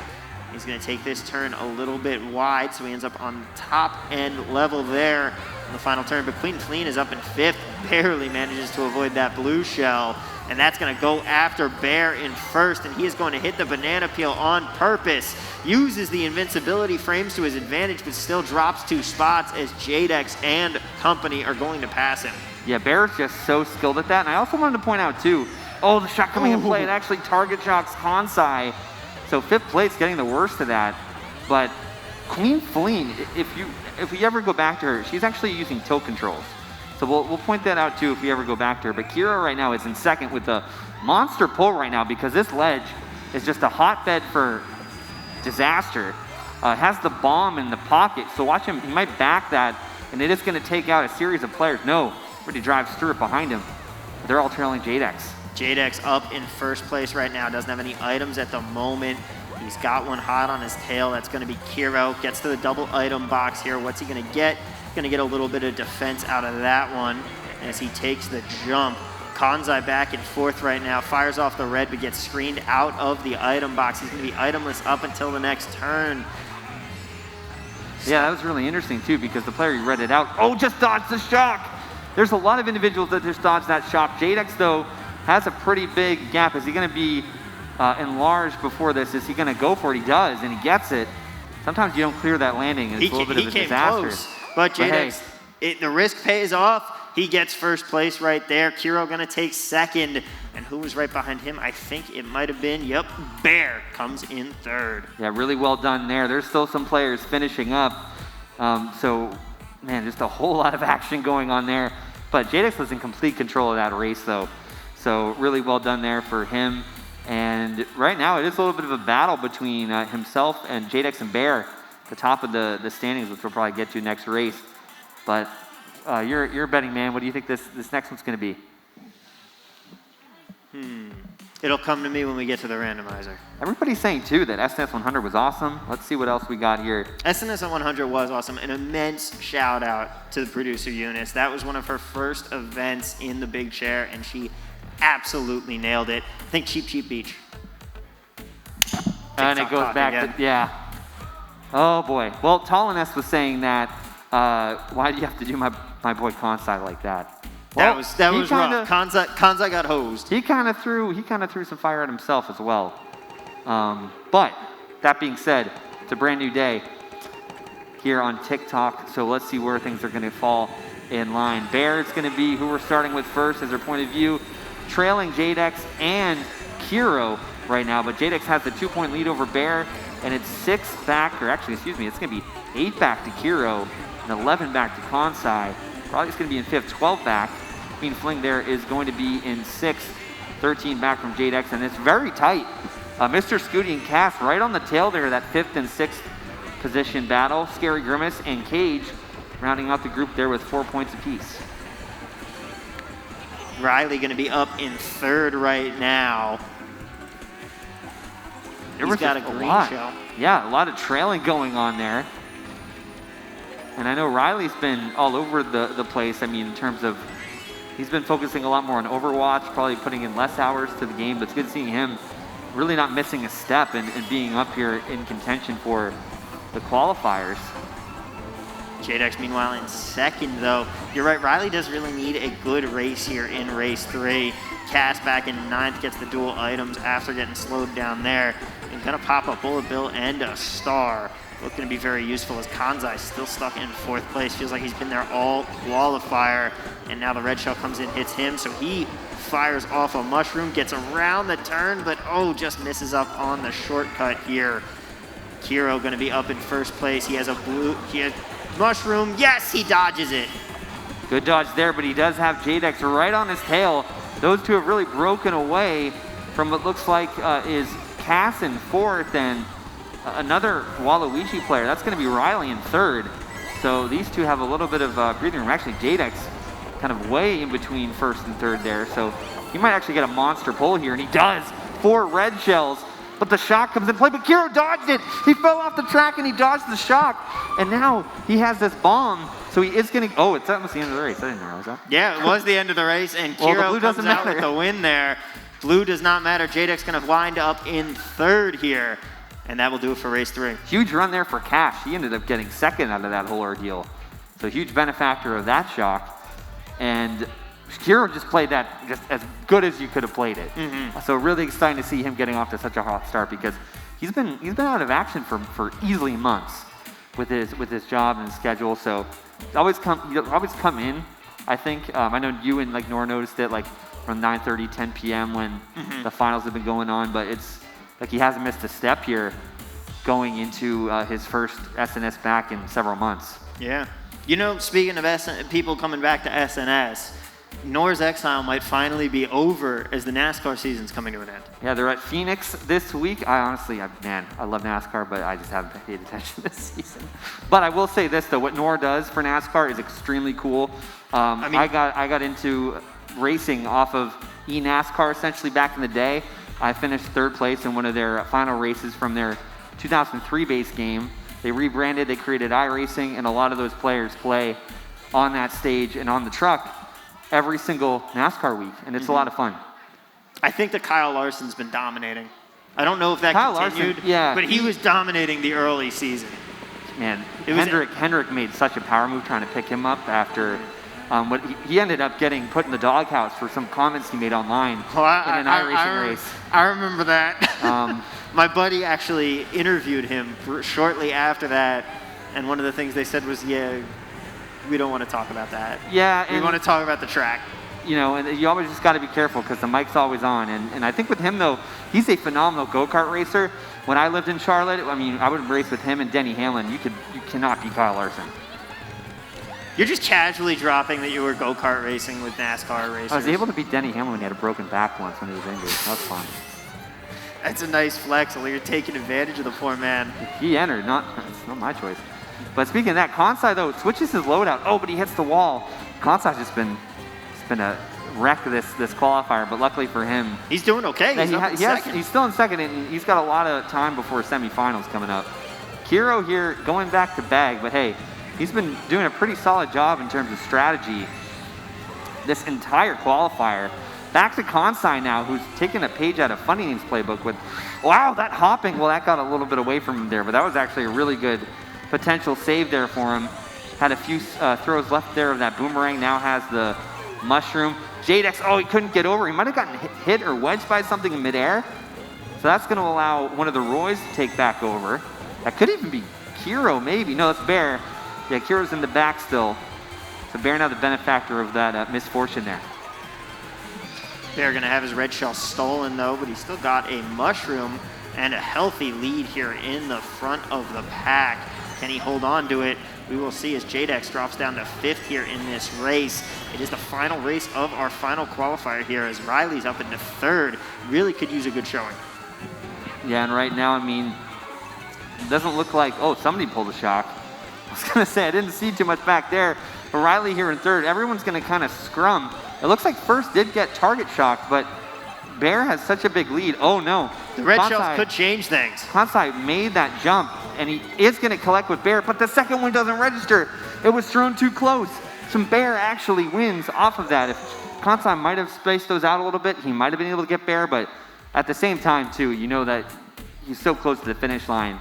You gotta just go for it. And Kansai is going to be just fine here. Oh, yeah. He had multiple good races. We saw him get carded almost every time we went to him, but he was still okay, finished out strong, and he should do just fine making it into semis here as we get around to getting our scores up in just a couple minutes. Yeah, taking a look there too. I mean, Kansai got 35 points, and if you take a look at how that other qualifier was, we know that like Nikki Guns was in 7th with 32 and a few others, so we'll see where it all plays out. But before we do, highlights are coming in. That is right. We do have highlights here. Let's look back on the qualifier that was as Bear raced against the Blue Shell to take 1st on Thwomp Ruins in our 1st race. 2nd race came around on DK Jungle. And Kansai, again, not getting lucky there, but Bear pulling off a great Blue Shell dodge. Jadex was able to get around him, though, and Jadex held on to that lead despite being tiny. Took home race number 2. Race number 3, we went to TikTok Clock here, and Kiro, like seeing your crazy exit of bar, makes a quick escape out of that Blue Shell. And he dodged too. He dodged the shock, and the blue is not a factor for him. And Jadex getting absolutely planted there by likely Riley, and more reds coming to play as he gets carded a little bit. Bear though got hit by one of the 2 reds and still managed to continue on. I think the coolest play of that though was, if you notice when Bear did dodge the blue with the banana on Donkey Kong Jungle, Jadex just kind of like full sent it and just committed to outrunning the radius of the blue shell hit anyway. So that was really what allowed him to take that win there on Donkey Kong Jungle. And just phenomenal racing overall from a ton of great racers. We are now done with qualifiers. We wait for scores, and after scores, we know who is going on and who is going to second chance. So once again, ladies and gentlemen, if you don't think you had the best qualifier, you're okay, because we still have second chance, and everybody will be in it tonight. And we have scores. It's like double elimination, and we do have scores. It is like double elimination. Let's see where we lined up. Bear and Jadex tie for 1st with 46 points apiece. Kiro trails behind in 3rd with 38. Kansai behind him with 35. Riley finishes up with 34. Cass with 31. Queen Fleen with 24. Mr. Scooty with 23. Scary Grimace with 10. And Cage wraps us up. Wow, great results there. Yeah, that's really going to make maybe the upper 20s be the cutoff. We'll have to see, but it looks like we do have second chance. And let's see who we've got here. Pickle, Braylon, The Bean, Good Matt, Scary Grimace, Frog, John Von Doom, Cage, and Axel head on to the hype tunnel because you guys are in second chance battle. This is going to be interesting. I think we're going to see an unknown name. I mean, the favorite probably being Pickle, just from experience, and also too Terry's sister, and she plays a lot of 200, so probably knows the strats. So we'll have to see how things will play out there for the second chance. That is right. It is truly anyone's second chance here. We will have that for you when we come back. Don't go anywhere.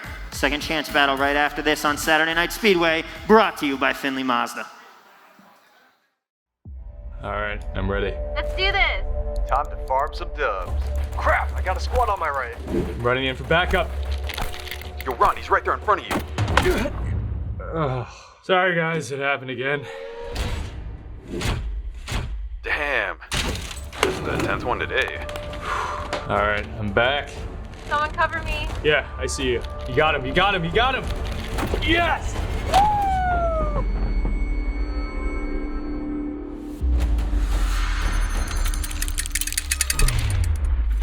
Yo, that's sweet. Yeah, it is. We about to win this. Guys, I can get used to this. HyperX alloy, built strong because it has to be.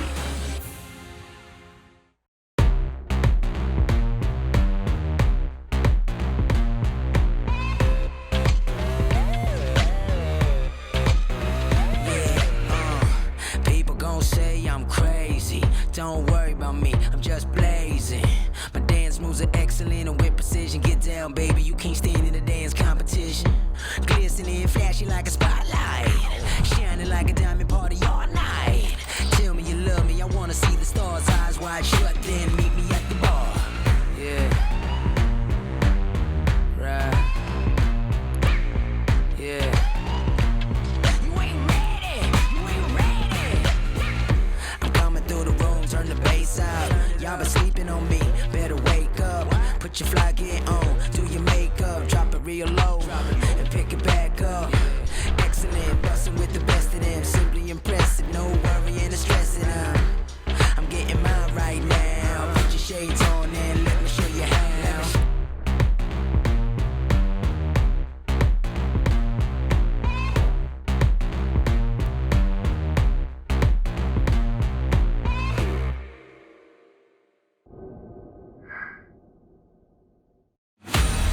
For those of you who've never seen the greatest the world has ever revered, I'd like to introduce myself. Let's go! I'm out here making them mad, cause I got it. Too good at being too bad, cause I got it. Stop reaching and being sad, cause I got it. I just got it. I just got it. Whoa, can I get a second to introduce myself? Whoa, y'all two start like Velcro. Whoa.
Ladies and gentlemen, welcome back on into Saturday Night Speedway. I'm Tom, he's Chris, and this is Fido, and we are getting ready for Second Chance Battle here at the HyperX Esports Arena in the beautiful Luxor Hotel and Casino.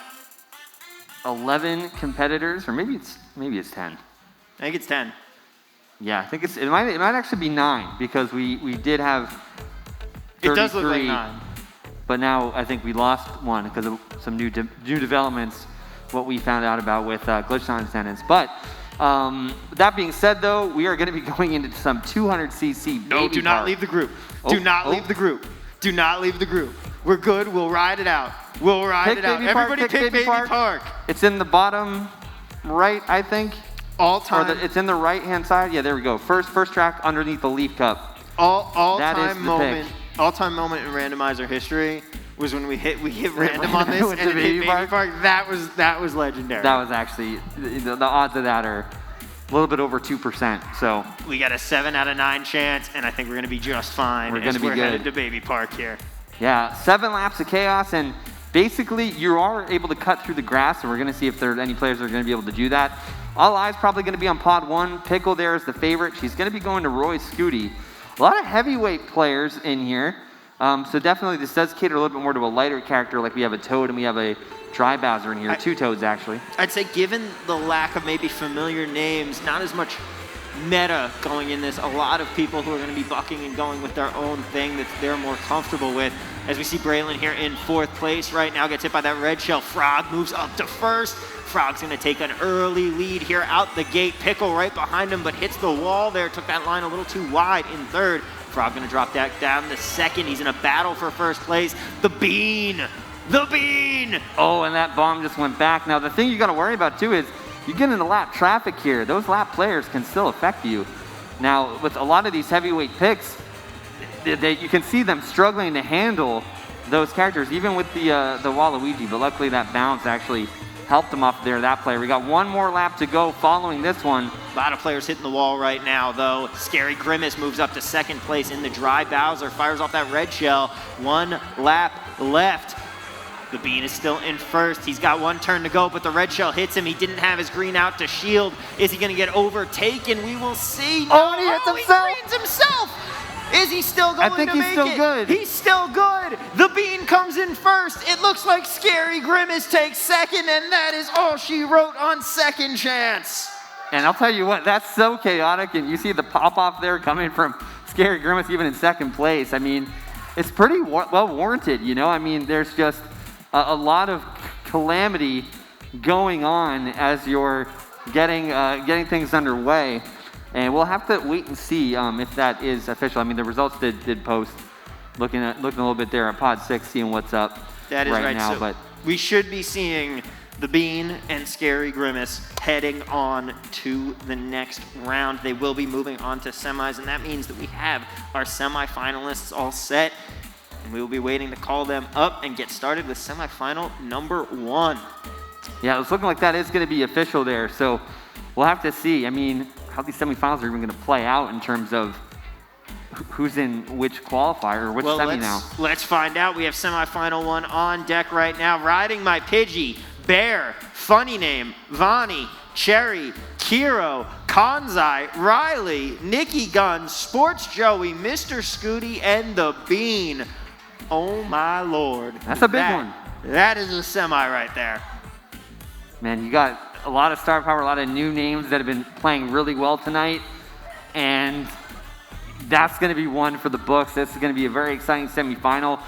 I mean, Kiro, it's his first time back. You know, Kansai's coming off of a finals appearance. Same with Riley, who's even slotting in there at 8th. And we have several others. But we're going to be getting into that action here pretty soon from what it sounded like.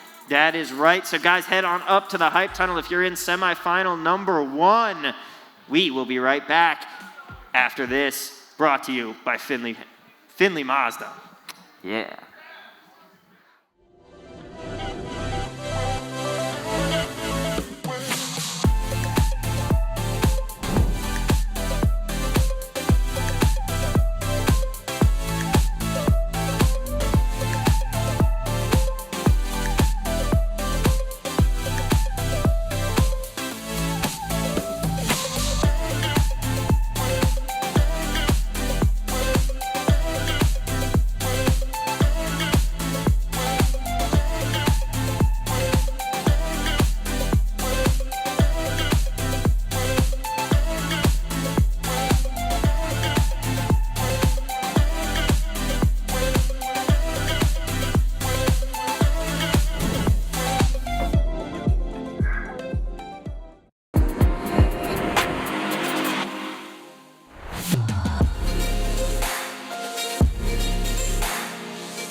Ladies and gentlemen, welcome back on into Saturday Night Speedway, brought to you by Finley Mazda of Henderson. I'm Tom, he's Knight, and we are here in the HyperX Esports Arena in the Luxor Hotel and Casino. Knight, it's been an exciting time so far, and it's not done yet. We are halfway through. We have semifinals on deck here.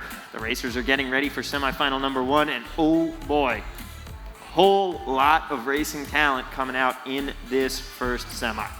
Yeah, there's a lot of big names, especially up at the top. You got Pidgey, who is back after being under the weather from the previous tournament. Bear, who had a really impressive showing last tournament as well. Funny name, your defending champion. Vonnie, who's been switching off between, I guess, me here in the booth with Nora absent, and Vonnie's a multi-time SNS champion. He's won at least 3 or 4. Cherry is back. Kira is onside coming off of a finals appearance, as well as Riley. Then you got Nikki Gunn, Sports Joey, Mr. Scooty, and The Bean, all coming in off of some solid qualifiers as well. That is right. It is anybody's race here, but it's going to be hard. Remember, they're battling for the top 6 spots. Yeah. It doesn't matter what happens in semifinal number 2. You have to make it out of your top 6 here. And there are just so many. Each and every racer here could make a case for being one of them. Somebody is going to have to get left out. Somebody's going to have to go home. You don't want it to be you, but sometimes it's inevitable. It do be like that sometimes. Yeah. But you know what? Then there's always next week. There is always next week, but right now for these racers, there is this week, and there is their shot at glory. They're already in the money if they can just make it out of these next 6 races. Yeah, and we said it before too, but it's also just important to reiterate that from this point on, we're going to be having 6 race rounds. So semifinals, 6 races apiece. The finals will be 6 races as well. So this will have to rely a little bit more on consistency than sheer luck, just because you do have 2 extra races that come into play.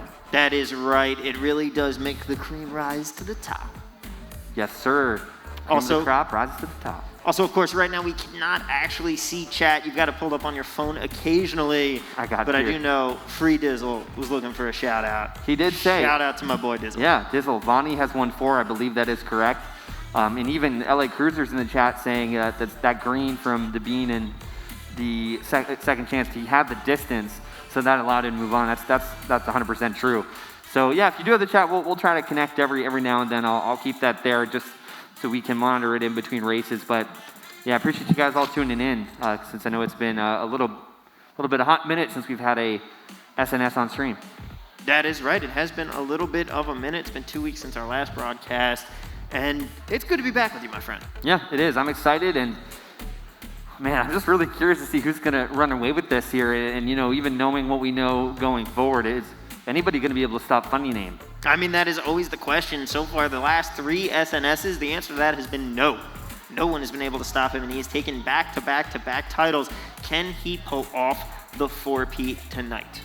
That's a good question, and I think another question running through my head is you know, this is public information, but on, you know, PH put it on Twitter that Glitch might be potentially out of commission. We don't know what that means, if that means he's retiring or if he's just done. But if that's the case, that's going to essentially open up a whole nother finalist slot. So if you're trying to catch Funny Name, then are you going to be putting in more hours? Because Glitch is going to be one of those key players that actually works in theory, don't take this out of context, but with you, because of the fact that he goes back and he pulls the shocks and he bunches the field back up.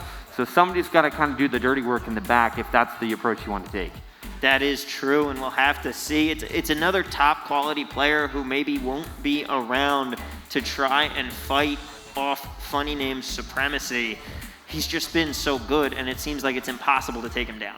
Yeah, and you know, and everyone's got different things going on with work and school, so it is natural, you know, that players are taking more longer breaks and things like that, especially too with, you know, like a 3-hour tournament schedule just today alone. Let alone there's going to be 2 more tournaments starting online on Fridays and Saturdays, Saturday in the morning right before this and Friday night. So I get a lot of players that do take this seriously. They do have to kind of manage their schedule a little bit. But with that being said, though, I mean, we're going to see a lot of clashing here very soon because you mentioned 6 players are going to move on. Some players are going to be out of that top 6. And I think that this battle for 6 could be pretty close. It could be very close indeed. We have 6 races to decide who will be headed on to grand finals. And it looks like our racers are just about ready to get underway and figure out who is going to be moving on.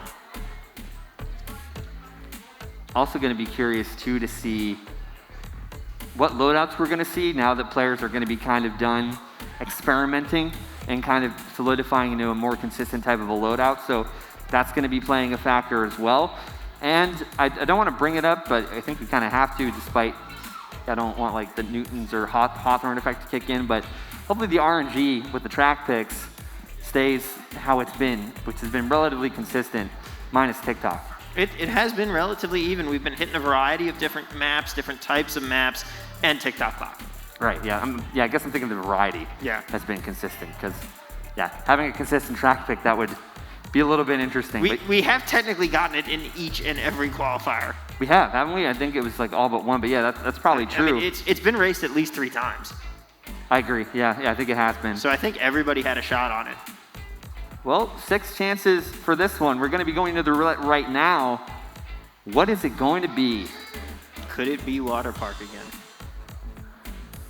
Parque Aquatico. See if I can call this out in Spanish. That's going to be, I forget the word for twisted. But it's mansion. Twisted mansion. They threw you under the bus. It's like I don't know. But this is a track that we have not seen before, and so we'll be headed to for the first time tonight. And oh my lord, it is an army of Roys in this lineup. This is personally my favorite track in the game. If you're a fan of Halloween, that's one thing. But there's just so much substance to this track. I mean, you look at the shape and it's kind of funky looking because you do have some straightaway sections, some turns, some Z-turns. You have the glider section where you can pull a shock and just wreck the field. So it's very multi-dimensional, and you can play this so many different ways. And it is a little bit technical. It is a little bit just pure running and a little bit of bagging if you want to take that approach.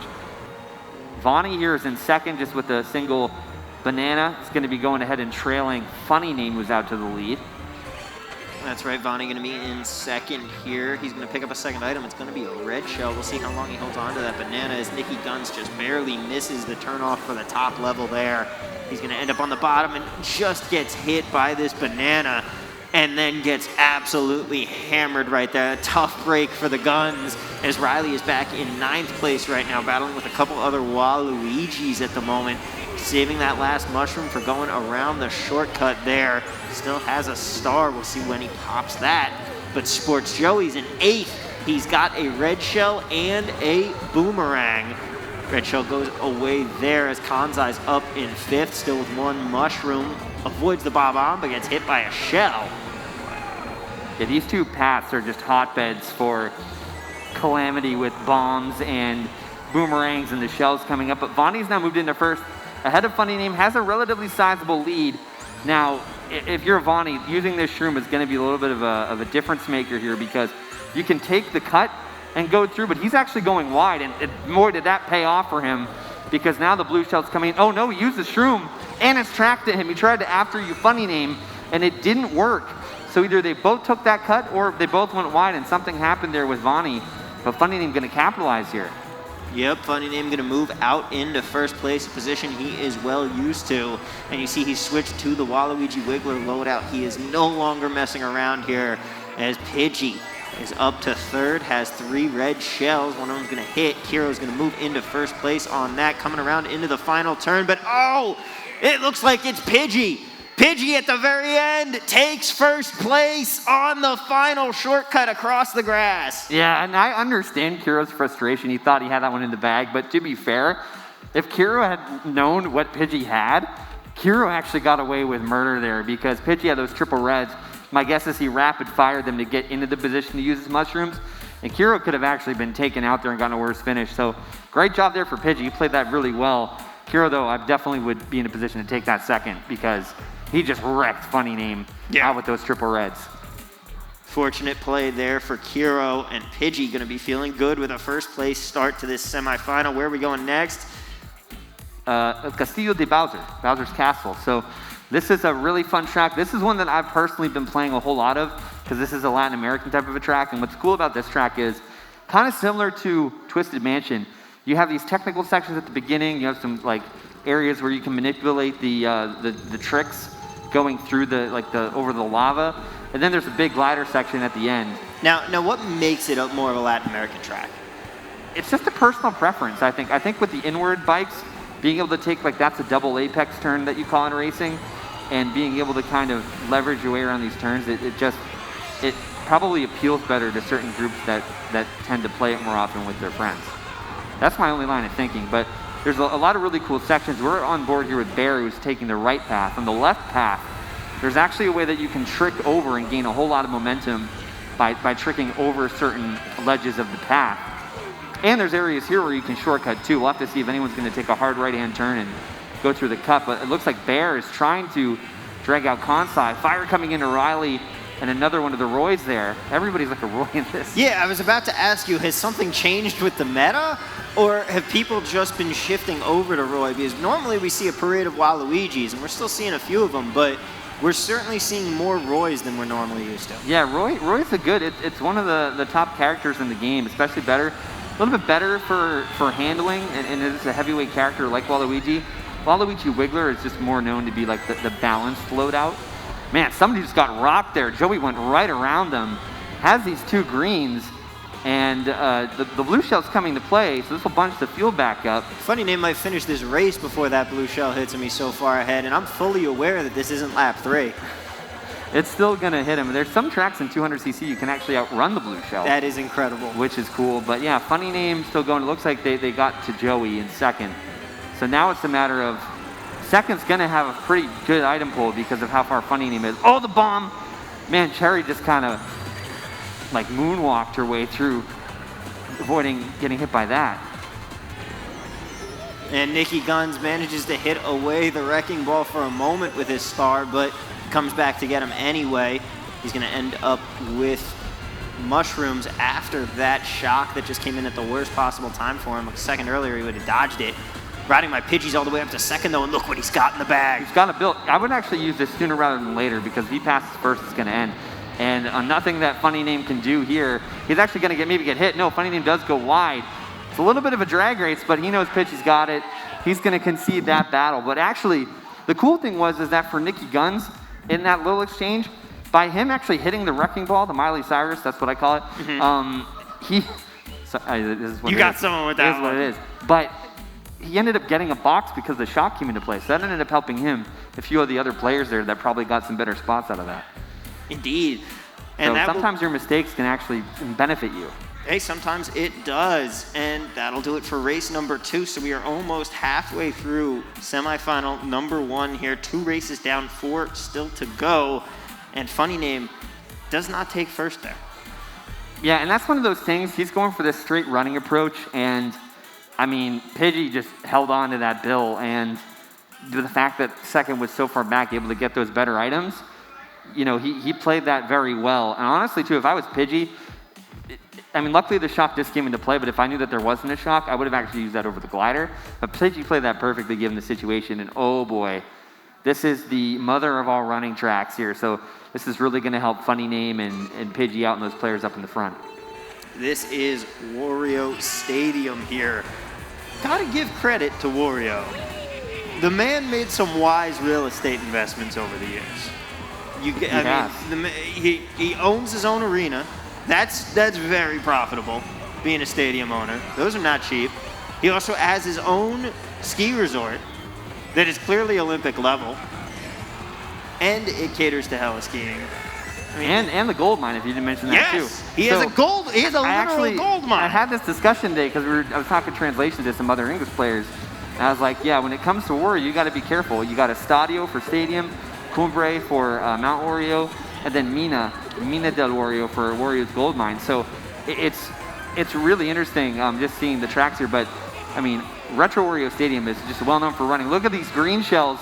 Hero just trying to line this player up, and he does end up getting him there with the second one. Friedizel saying, I remember the first track on last year's Halloween's SNS, it was Twisted Mansion. It was. That was. And Retnick is saying Donkey Kong and Roy share the same stats as Waluigi. And yeah, raw character-wise, that is completely true. When you mix in your loadout, that can change it a little bit. But yeah, it's just personal preference on what character you want to pick. Funny Name, meanwhile, is up in first place here. And he's going to head on to lap 3, holding on to this Bob-omb, and he is cruising. You said this was a running track. He is running it well as the blue shell is going to try and chase him down. He doesn't have anything to stop it. So he's just going to have to sit there and take this one, but he lands on a great spot right there, drops his bob-omb on the speed boost, and then the lightning comes in, negates that red shell that was going to hit him. He loses his items, but he'll be okay at the moment. Bear is in 7th, has 2 mushrooms, and manages to get a bit of a draft here. Gonna try and use that to move on ahead, but he's still stuck back in 8th. Kiro right now trying to chase down Funny Name. He doesn't have much time left. 1 corner left to reel him in. Fires off a red. Can Funny Name stop it? No, he can't. It's going to be a race to the finish here. By air, by land, and by land, Funny Name wins. Yeah, he bunny hopped his way there to victory right over. Oh, but something happened there. It looks like Riley was able to maybe glider past Kiro, who probably was just lining up the shot. You know, that happens to me sometimes. But what's really interesting, though, is, yeah, Funny Name just got all the cards to play out so well for him. With the blue and falling onto the path, and then the red shell being canceled by the shock. And, yeah, pressure on 3rd there for Kiro, so he was able to get the win. Now, ladies and gentlemen, real quick, let's call up semifinal number 2. Jinx, Jadex, bruh, Batter Cookie, 13, Ankles, Jesus Was a Wizard, Aerial Apostle, Cass, Queen Fleen, The Dong, and Scary Grimace. You guys are up next, so head on up to the hype tunnel after this race so we can get ready to go. That's going to be a really good semifinal. A lot of potential spoilers in that one, and a lot of established racers here in this one too. And I think that you're going to be seeing in that next one a lot of battling going on for 6th place as well. If you're really kind of curious here, as we're getting into the second half of this with Mute City right now, if we're going to be seeing any battles going on here for that bubble spot. So we'll have to see. Also, yeah, one of the things too is, I know Cher's gonna hate me for this, but we all know what happened last time she was here, and I just told her watch out for Mute City, and here we are in semifinals, right where it happened. But now we know, you know, that finish line is a booster ramp. So yeah. So maybe, I mean, that was just an all-time moment. That was something else. Bear here though is in 11th. This is unorthodox position for him. I'm sure it won't last for long, but on the standings, he sits in 6th right now. As you see, Pidgey's got a nice lead with 38 points. Riley is in 2nd with 31, followed by Funny Name, Vani, Kiro, and then Bear holding down that last spot right now as we pass the halfway mark. Kanzai and Nikki Guns, they're joined by Sports Joey trying to just make it back up into that top side. Cherry definitely would like to repeat her last performance here, except maybe change the ending a little. A 1st place victory would be very good for her at the moment. Yeah, those top several spots, all very close. Got to watch out for this green. Funny Name was aware of it, going a little bit wide. You're going to see him cut in here, use that mushroom, and likely use the mushroom here. He's not going to have the alignment to take the shortcut, and gets the boomerang off to avoid the red shell. So really well done. And now he's probably going to lay off here, let Kiro take this hit, and move into 1st. And Kiro does indeed take the hit, almost falls himself. Oh, but Funny Name actually got hit a little bit by that as well, or maybe it was a false hit just on Kiro's screen. Could have been, but we will see here as Vani ends up in 5th right now and gets boomerang. Vani is getting carded right now, and in a blink of an eye, drops down to 8th place. He's going to have 2 more mushrooms, fires them off there. It's Riley out in the lead, though. Mr. Hollywood's got a coin and a horn, but can he hold on? He's still got a lot of race left to go here. As he's coming around the final item box, he's going to ditch that coin. He's got the horn for protection, but he's been overtaken. He tries the horn in a desperate attempt.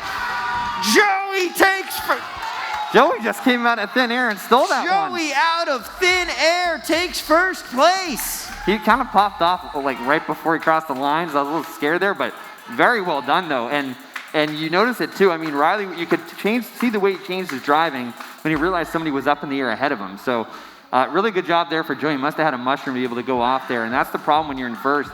You take that wide. I mean, Riley could have, in theory, taken that as a shortcut, but it is hard to pull off. I can only do it with certain loadouts personally.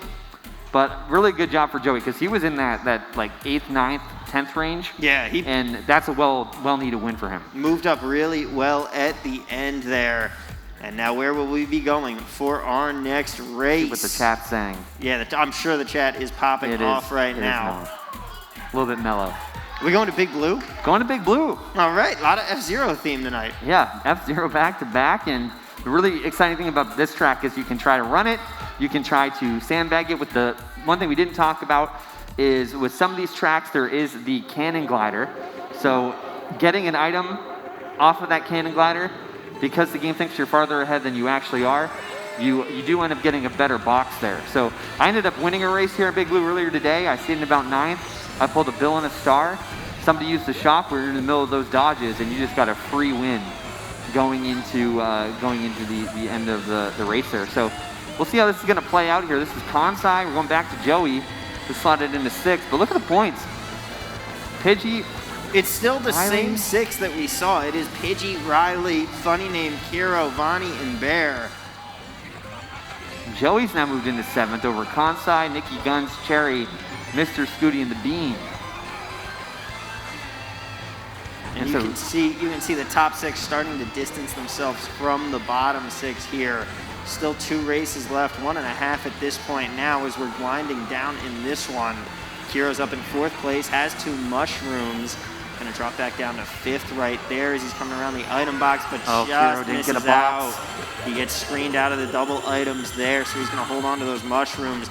Pidgey's in 7th right now with a star in the pocket, mushrooms, and he had an active star. So he is going to be trying to launch himself forward here as he misses that blue shell, and funny name dodges it perfectly. No one can catch him right here. He's still got a ways to go though, and this pack is so tightly bunched up. Takes the no item shortcut right there off the ledge, gaining some extra time here. Red shell coming, so he's gonna pop that green into the back pocket, and funny name takes race number 5. Yeah, it looks like that's gonna be a shockless Big Blue. The winner of the poll there was actually Mr. Scooty, who ended up getting a bill and a star, and he ended up getting 4th place. So that's gonna kind of help him a little bit, but 7 points now between 6th and 7th, and that's going to be Joey on the outside looking in, but there's still a little bit more time to go with 1 more race left. We'll have to see what's going to happen. Still possible, anything can happen here, but a very good Big Blue race there for Funny Name for sure. That is right, funny name raced that one to perfection. Now let's see where we are headed for our final race of this semi-final number 2. Where do you think it's going to go? I think we're still in semi number 1. That's what I meant. It's going to be Yoshi Valley. I think this is a track Joey likes. Yeah, this is an interesting track because you can sandbag it and run it, and there's a lot of different paths you can take at the beginning. Also, if you're in 1st, you might get lucky with the blue shell if it does kind of take an alternate path. So the blue shell is a little bit broken here in a good way, not like in a cracked way. So the blue shell could take a different path and it might not even affect 1st place. And we are off and running here as Pidgey is going to take this turn, trying to assert his heavyweight authority on the rest of the pack there that was trying to knock him off. Holding onto this mushroom, but watching out because he sees the player in front of him with a banana. Joey with a nifty little dodge. Good around reflexes that there. Right that was there. A great move. He just fires 2 or 3 people out of the way. He's now moved into 2nd place. Joey's out for blood right now, and it's working. As you see, Bear has moved all the way down. Bear was already in 6th, but Riding My Pidgey has overtaken Funny Name for the lead. The entire 2nd through 5th there just got annihilated by a horn and a bomb. So that really just mixed up the field. So for Joey right now, he's in that, he's moved back into 8th, but he needs to commit to his strategy right now. He had a good start, but just the mashing of the items just really can get you sometimes. That's the fault of nobody. But Kiro here in 5th with the fire. A little bit of a weird position because that player ahead of him did have a star, so you knew that if you threw it, nothing really was going to happen. Funny Name gets hit here. He drops back to 6th, and now he's going to try bagging. Pack's pretty close. I would think maybe 11th or 12th could get something cool here. He ended up packing up a triple mushroom and something else there too. His Bear has moved into 2nd, drops that Bob-omb behind him to take out the red shell and a whole host of that took out everybody 3rd place and on. That actually moves Joey back into 3rd here. Kansai, though, on the outside looking in right now is in 1st place. Then you got Bear, and then you got a battle there between Joey and one of the other DKs. That's likely going to be Pidgey. A great battle here. Kansai might be able to do something with it though, and a win here if he has a strong final lap could pull him up into the top 6 perhaps. Vonnie is in 6th right now. He should be okay regardless of the standings here after this race, but he's moved up into 5th after that golden mushroom, now all the way up to 4th. Riding My Pidgey fires off that horn because he's in 5th and knows he needs better items, but oh, he's going to get hit by the red shell here. There's so much going on right now. Oh, man. Kanzai going to take first. I think Kiro just got annihilated there. Bear ended up getting second.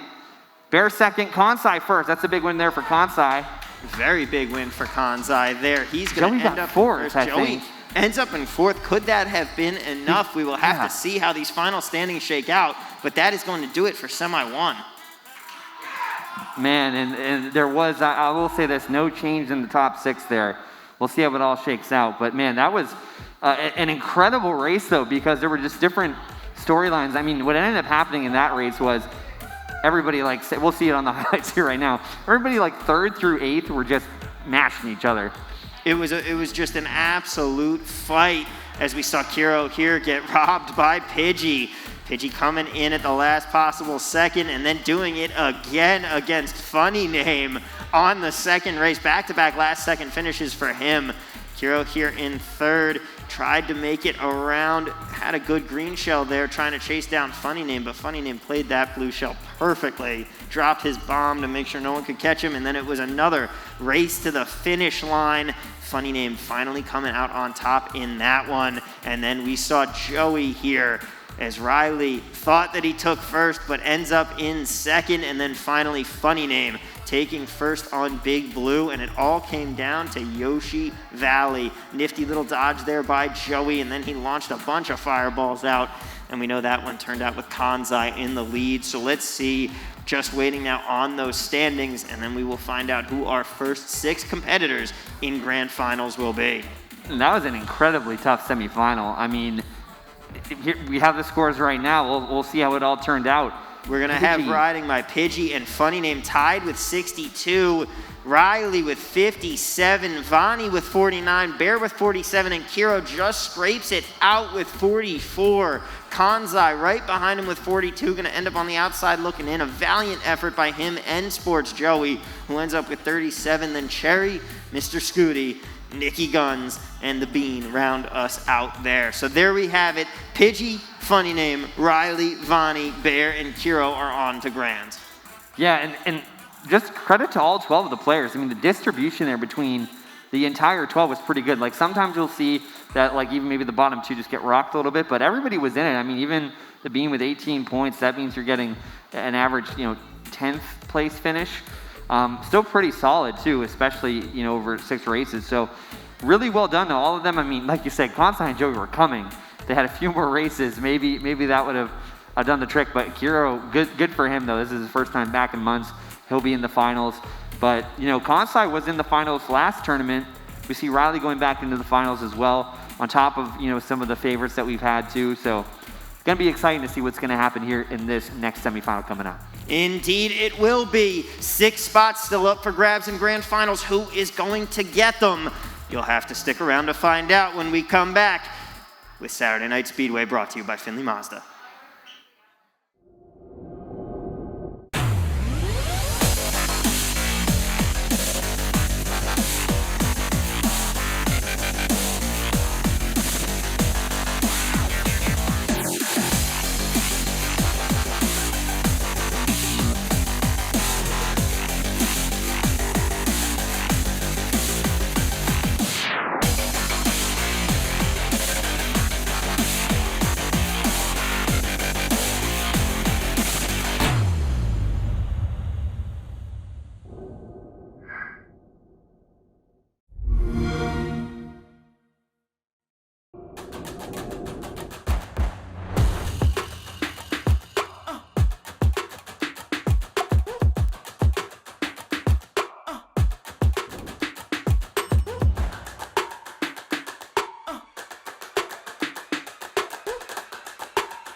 I'm crazy, Captain.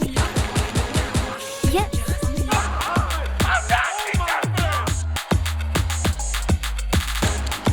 Bro, what?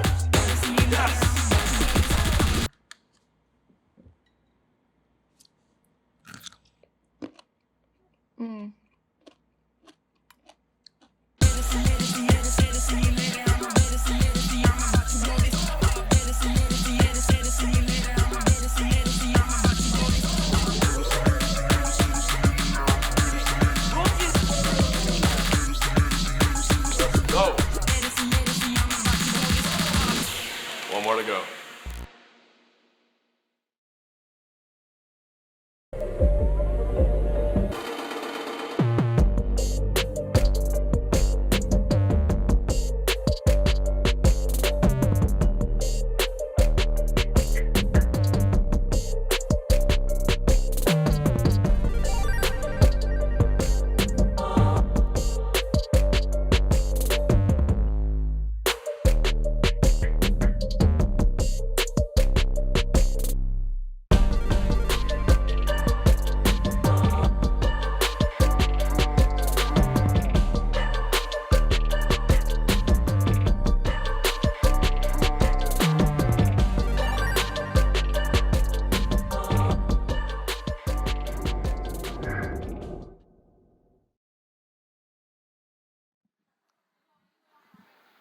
Ladies and gentlemen, welcome back on into Saturday Night Speedway 117, brought to you by Finley Mazda of Henderson.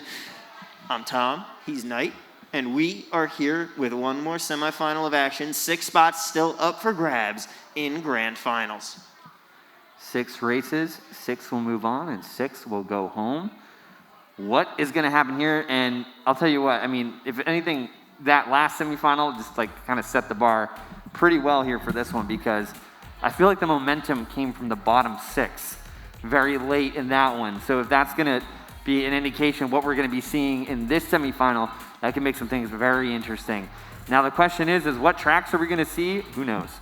Hopefully they're good ones. It is up to the randomizer, although I will say we've had a healthy dose of random from the randomizer tonight. It has been, of course, it loves tick-tock clock tonight, but other than that, we've seen a healthy variety of tracks. Well, speaking of that, it's also because your clocks are going to go back an hour tonight, so that is very why. true. This is a very important night because it means that for the first time in 6 months, the clock on my oven will finally be correct. There you go. Yeah, I know. Some of those are just too hard to change. Yeah, I just don't bother with it. I changed the one on my microwave because that's the only clock in my house. Like the oven one normally stays on 000 because that's just the timer. Right. And I just don't turn it off of the timer and back to the clock. So it took me forever to even realize that it wasn't set right. But the microwave one is important because anytime I actually need to know the time, I'm just like peeking over into my kitchen. I'm like, okay, that's the time. And we're going to be going to Mount Wario. So the first time we're seeing this one in action, it's going to be a checkpoint-based track like we saw with Big Blue. And man, what a lineup of players here. Jinx, Jadex, Bruh, Batter Cookie, 13 Ankles, Jesus Was a Wizard, Ariel, Apostle, Cass, Queen Fleen, The Dong, and Scary Grimace. This is going to be exciting. I'm expecting one upset here. It's certainly a very open semifinal. Whole lot of racers who can make their mark and get into grands. 6 spots up for grabs. Who's going to get them? We're going to find out here. And this is definitely my favorite track. And this is Queen Fleen, we were just on her. You're going to notice, like if you see Bruh here, he's playing with his controller. He's got a Pro controller on, and he's using the joystick and all that. But if you go back to Queen Fleen, at some point, she's going to actually be handling the controller side to side. It's a different type of control, and you got to be very skilled with it. See, my dad does that too when he races, except he doesn't have tilt controls on. He just believes it helps. Yeah, it's just like superstition. And I mean, you can flick the controller for the tricking. Oh no, he'll go full on like leaning into turns. Oh, leaning into the turns, It's fantastic. That's so wholesome. Chank's right here up in first place. And 13 back in 6th now as he gets hit by a couple green shells. Almost gets hit by another one there. He's going everywhere. 413. He's going to be back in 8th place now because that Aerial Apostle up in 3rd moves up to 2nd, has 2 greens, so he's going to hold on to those here. What's he going to get? Another green Well, shell. now we know where some of those greens came from. Now, the question is, who is he trailing? But he's in a good position because he does have some defense here. He's got to watch out for players with mushrooms that might try to enter into his proximity. Jesus was a wizard. Been playing incredibly well here in 4th place. Oh, but it looks like Ariel got hit out. And then the player that hit Ariel out got hit out. So now Jesus has moved into 2nd place. Jesus in the 2 spot right now, but who's up in the 1? It's the batter Cookie. And no one is going to be able to catch him here as he coasts to and the the blue's finish. going to hit... is it going to go for Jinx? It does, but luckily she got hit, so that ended up helping her. She rounds out getting 3rd. Not a bad race for her. Aerial Apostle comes in 2nd, and that will do it for race number 1 on Mount Wario. Again, very successful real estate tycoon, that Wario. Yeah, I mean, man, I'd be so curious to see what's going to happen in the new game with some of the tracks and some of them are new. But yeah, he runs a mine, a mountain, and his own stadium. I mean, very lucrative businesses. What else does he have? I'm sure there's another track that's been named after him. Maybe in other games, but I'm not the person you should ask about that. Trying to think of what else he could be doing, but I'm not sure. I mean, Bowser has the castle, the city, and Yoshi's got the circuit and the valley. I don't know. I mean, I still think with you, like the mogul moves there from Wario are pretty on point. High margin investments that he made. Well, Shy Guy's got this waterfall looking section. That's where we're going to be going next, Shy Guy Falls. And we haven't seen this today. It's a little bit of a technical track, some areas where you can kind of leverage shock on. But this will be a very interesting pick here because I'm not entirely sure if this would lend an advantage to any individual player. We will have to see. Do you know what? I don't even know what's going on or what the chants are for. I mean, they're clearly cheering for Larry. Larry. Yeah. Well, shout outs to Larry here, but this is Batter Cookie here in 1st. Aerial Apostle there in 2nd. Good recovery from him, too, in that last race, especially with a turn to go. He got hit out and rallied back. Jinx, Jesus, Jadex, Scary Grimace in the top 6 right now. That's one of your second chance winners. I'm thinking that maybe Scary Grimace is Larry? I think that's highly possible here. Jesus was a wizard in 5th right now. He's rocking with that Donkey Kong loadout. Gonna miss that double item because of the banana in front of it. The Queen Fleen is in 7th. Pops that mushroom immediately and still has that green shell. She's got some great control there with the tilt controls. Fortunately, the green shell's it's gonna ricochet. Maybe hit somebody there, but doesn't directly hit anybody. Cass here as well had a really solid run in the qualifier she was in, getting a 2nd place at least. Pops the star for protection from the blue. Trying to take out Queen Fleen there, and does. And just chilling here and not going to get another item box. Batter Cookie up in 1st once again, but this blue shell is going to find him. And he's going to fall off the map as well. That is not what you want. A little bit of a double whammy there. Going to drop him all the way down to 3rd. It's Jadex moving into the lead as he takes advantage. Whips around this turn to start the final lap with a super boost. Still has a coin, but he's maxed out on those, and we'll see what he gets out of the next item box. It's going to be a plantain, so he'll have a little bit of defense as he tries to increase this lead. It's already fairly sizable. Ankle's in 5th right now, trying to move up. But he's going to be stuck back here for now as someone gets dragged right in front of him. He's going to take advantage and move up into 3rd. 13 finished in dead last in race number 1. He's here in 2nd, trying to go from worst to 1st in race 2, but he's going to have to take down Jadex in order to do it. And we'll see if he can as Jadex is coming around here. One more turn for him. He still has that plantain for some defense, so it looks like he is going to be just fine here. Jadex takes race number 2. Yeah, a little bit of battle there for a second, and that battle did not get impeded there by the blue shell. And it's going to go to Jesus there, who, by the way, did get hit out there from Bruh. He came out of a boo. It's pretty good play there from Bruh, to be honest. Bruh falls in line to 3rd, but still pretty early on. We'll have to see how things will play out, but it is going to be a 2-point lead here, though, for Jadex, I think, over Jesus. 2-point lead for Jadex, going to be a very good one. Remember, you're just trying to get top 6 here, but Jadex is one of those racers that really wants to take down his first SNS title. Has a great chance to do so here tonight. He does, yeah, and I think he has a lot of control, especially with one of the inward loadouts, and especially towards like the end of that track, it's a little bit technical, and he played that very, very well. So looking pretty good here, but we'll have to see if these tracks are also going to cater to the inward loadout. Dry Desert for sure will. It's very open, naturally, because it's a desert. So this should be a good move here for him. And also, I know I was talking about inwards like way before earlier on. Aerial Apostle in here is an inward as well. Or he might have, oh, he was in the previous, oh no, he's in this one. Yep. Yeah, so also another inward player to mention as well too. We got Larry's still the favorite. Larry, the clear fan favorite here tonight. And we're going to have a whole host of players bag in this one. Bruh is one of them. Just driving around back here in his signature link loadout.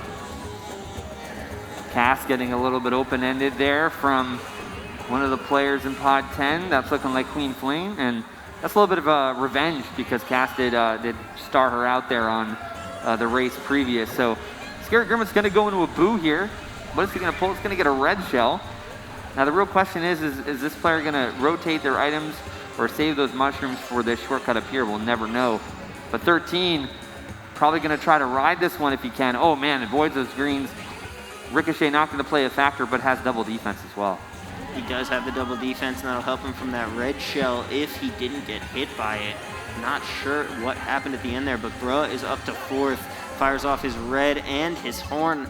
I think he thought that he was going to get a little more out of that horn, but he at least still gets the red there. As Ankles moves into 6th, still has a star in his hand. As you see the standings there, J-Deck's going to be in 1st, Cookie in 2nd, Jesus in 3rd. Jinx, Ankles, and Bruh round out the top 6 overall from 2 races. Ankles just taking out Jesus with no repercussions right now. And that's the other thing too. I mean, I've been seeing Ariel getting just hit out by shells whenever he's had a sound horn. So, you know, there's also an item too where it is a little bit interesting if you leverage it in certain ways. And man, Bruh just getting absolutely sideswiped there. There's a player beside him, and that's Ariel with another green. I feel like every time we cut to Ariel, he has a green shell of some sort. But, oh, Batter Cookie in a great position here. Batter Cookie perfectly plays that, popping the star and getting the item box. And he is just cruising now to the next items, trying to chain those. Fires off that mushroom. This is the final lap here. J-Deck's going to hold on to this mushroom right now. Is he going to save it for that final turn, or is he going to pop it before this item box? He's going to save it, so he is setting that up for the shortcut play. Blue shell comes in, and it looks like it did hit its mark, potentially, as 13 moves into 2nd. 13 needs a good finish here as J-Dex takes 1st. J-Dex there taking 1st, had that mushroom, which really helped him there as 13 ended up taking the brunt of the blue. And J-Dex did back that green, and it did end up, I think, connecting with 13, who did end up falling down from 2nd to 5th. So Ankle's able to be the benefactor of that and move into 2nd place. And J-Dex having a pretty solid lead up here at the top. So really putting himself in a good position here to stake his claim going into the finals. And it looks like 13, he was in 2nd for most of that 2nd race. I don't think he finished very strong. He ended up with only 8 points through 2 races. But it looks like he finally did have a good race there on the 3rd one. Should be moving up the standings a tiny bit. I got to respect the running approach to a traditionally bagging track. So good job there for 13. He just, man, at the end, just got carded there a little bit. But we're going to be going to Animal Crossing. So this variety is just continuing on. I'm all for it. It really is. The question really is going to be what season are we going to have to start? We will see. I actually just picked this game up again. I never picked it up. And this is going to be winter. All So right. it's going to be predominantly more sandbagging heavy just because of the lack of traction that you're going to have. That is right. The roads will be slick and slippery here. Aerial Apostle trying to get out to a good start here. Yoshi on the Yoshi bike. We screened out Cass there. And then this Roy here went ahead and tried to cut off Ariel. Good back there from the player in 1st. That's likely going to be, I would want to say that could be Batter Cookie. He switched to Roy. And that's actually going to be none other than, I think, Nikki Guns. No. It's 13. That's 13. 86. Yeah. In the right ballpark. Yep. Nikki Guns was in the He was last in the one. last one. I realized that too. 13, though, out in front right now. He's still trying to crack the top 6, but he sees that the racer next to him has a sound horn, trying to give a wide berth here, but gets horned anyway. And he's going to drop back to 3rd. Bruh now chasing him down. Yeah, Bro's doing something interesting. He's actually releasing and getting more frequent mini turbos. See if maybe he can catch the draft there of Ankles. But right now, Bro's going to take over first. It's going to be Queen Fleeing here in second. Defenseless, though. Bro seems to be defenseless as well. Ankles defenseless in third. It's going to be a huge opportunity for anybody on back to really stir the pot up here a little bit. No one had any items right there, but Bruh still does now have a bob-omb as he takes it around that corner, watching for the perfect time to drop it back behind him, but he's still going to hold on to it here. He's going to end up with a coin, so he's saving that for some defense. As he hits into the grass a little bit there, bob-omb gets dropped behind him, might have hit someone. Clean though. Back to second. Really good, and avoiding that piranha plant. Really good position for her. Oh man, Cass is a sitting duck here behind this red. Oh, and there she goes. Oh! But the bomb takes out just so many people. Bruh is just gonna ride away here, but there is a Waluigi behind him. Jadex got absolutely carded there. Gonna drop all the way to the back of the pack. Bruh has no more defense. He's gonna get overtaken here. Yes, he is. And it looks like he's gonna end up in third. That was smooth there from Batter Cookie and Ariel to even get by. So really well done there. And man, this is just, you can tell that it's getting a little bit more tense now. Everybody's getting hit. I just saw some controllers going a few different directions. Understandable. That was a frustrating race. That was a really frustrating race. I mean, those bombs, there was actually, when you were talking, Bruh had that bomb, but there was also a bomb in like 5th or 6th. So, I'm sorry, can't avoid the pun here. It's like they parted the Red Sea a little bit because the top 4 just moved right on and it split things into 2. Boy, we have gotten biblical tonight. Sorry, I don't know what to tell you.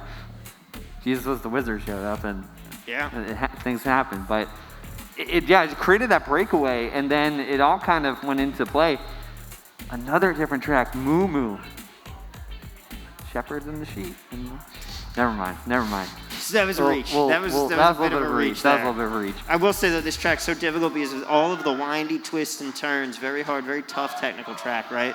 You got to get through the cows. And, they could be holy cows. You never know. You don't know.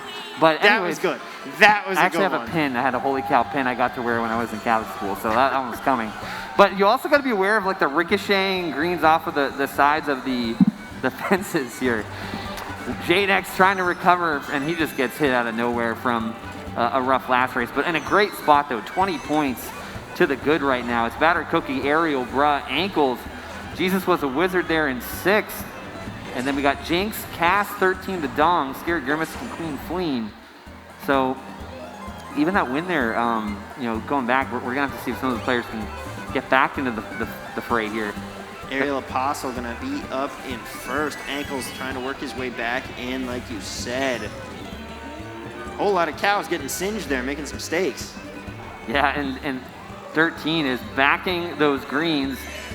Looks like there's a red that's not going to come into play for him here. So he does have a shroom and a banana, so he's going to be in a good position here to at least maintain his position. It looks like Jadex and another player there are going to be behind him. That's one of the Waluigis. But it's all Ariel right now and another Waluigi with him as well. Could that be Ankles or could that be potentially another player? We'll have to see. But Ariel has the bomb as well too. Ankles in 5th with a green shell. Drops to 6th there, fires it behind him. Oh no, he fired it in front. It ricocheted and came right back and hit him. Ariel Apostle, meanwhile, is going to cross the finish line in first. Ankles tried to chain that and ended up backfiring. Jinx getting second. That's huge for her. And 13. We're actually seeing some of the same things that happened in the previous semi, where Jinx and 13 are in that like 7th, 8th, 9th spot. They're on the outside looking in, and they just capitalized. But huge run there for Ariel, who probably at this point going to the last race just solidified his finals placement with that win. Yeah, Ariel's got to be feeling great. Jinx and 13, they've got to be happy, getting the points that they need to maybe try and move up the standings, making a good case for themselves going into the final race here, trying to eke out one of those spots in the final 6. Yeah, and let's take a look at the Twitch chat. So Retnick said Wario does have a Coliseum, which came from a previous title. I don't know which one, but it's true. Wario Coliseum. Wario's Coliseum was maybe MK7 or something? I don't know. I think so. And then, I have a short-term memory. BTS Yama saying, come on, Dong. The Dong was 4th. We want the Dong. So we'll have to see. I mean, the Dong I know is, I think, on the outside looking in right now. But we're seeing that momentum still shift. But to the players in the bottom now coming up, this is going to be Parque Aquatico, or known as Water Park here in the States. And this is going to be a very good track pick here for Ariel and for Jadex that are inwards, just because of the way these turns are placed out. So should make for some really interesting decisions. But look at that, Jinx already moved into sixth there. But look at that, 39, 38, 37. Ankles, Bruh, and Jinx, all basically, up for grabs here. Ariel, Batter Cookie, and Jadex relatively safe here unless they get last. And let's see where seventh is. Oh man, 31. So 13, Jesus was a wizard. And even Cass all have that potential to move in with some bad luck from some of the players there in the top 6. That's right. It is going to come down to this final race. A couple players with their destiny in their own hands. Jinx among them. And Jinx is in 5th right now, but gets green shelled. They're going to drop down to 7th. Fires off the green, and now the fire flower as well. Yeah, just a lot of calamity there. Cass has to avoid that fire, does a good job. And she's been playing a little bit passive, but it's been working on her favor, and then aggressive when she wants to with those items. And unfortunately, Ariel and Bruh were going for the same item box here. So hopefully Bruh doesn't have anything crazy for Ariel's sake behind the mushroom that he has. Jadex, though, with double defense in first, great position you want to be in. Not even attempting to drag behind him, which is a little bit interesting. I know there's just a coin behind him right now. Oh, man. Looks like he's backing there, and there was another shell that went to the side. Batter Cookie, though, could get a good box here. He's moving up a little bit, but this is one of the good things about having a shot. Oh, no, the dong just screened up Batter Cookie. Luckily, Batter Cookie is relatively safe right now. The dong here on the outside looking in, trying to shroom up. Ankles here in 4th, trying to get back into this picture. I think he's either in 5th, 6th, or 7th. He's in a spot where a 4th place finish would be very good for him. He just needs to hold on to it here as Ariel Apostle is jetted out to the lead. He's got players hot on his tail, but he has a green shell. And it's a 3-way battle for first. Win it. He does at the death. Jadex and Bruh gonna finish right behind him. Bruh in 2nd, Jadex in 3rd. The brothers. Yeah, that was really well played. And kind of just trying to peek here to see what happened there at the end. And I'm not sure. I'm really at a loss right now. With the It was a very tight one. It looks like it's going to come down right to it at the end. Honestly, I think the same thing happened. I think there was no change. I think we did see I can say that there was a 4-point difference between 6th and 7th, but I think that those 6 that came in out of race 5, just like the other semi, made it in. But we'll see. Well, it was another instant classic there. Let's look back on it with some highlights here. We, of course, started off in race 1. It was Mount Wario, and Batter Cookie took the lead out there. He was having a great qualifier here. However, the blue shell started to target him, and that one did a double damage, letting Jadex come out in first. Jadex, another racer, having a phenomenal time with a couple first-place finishes.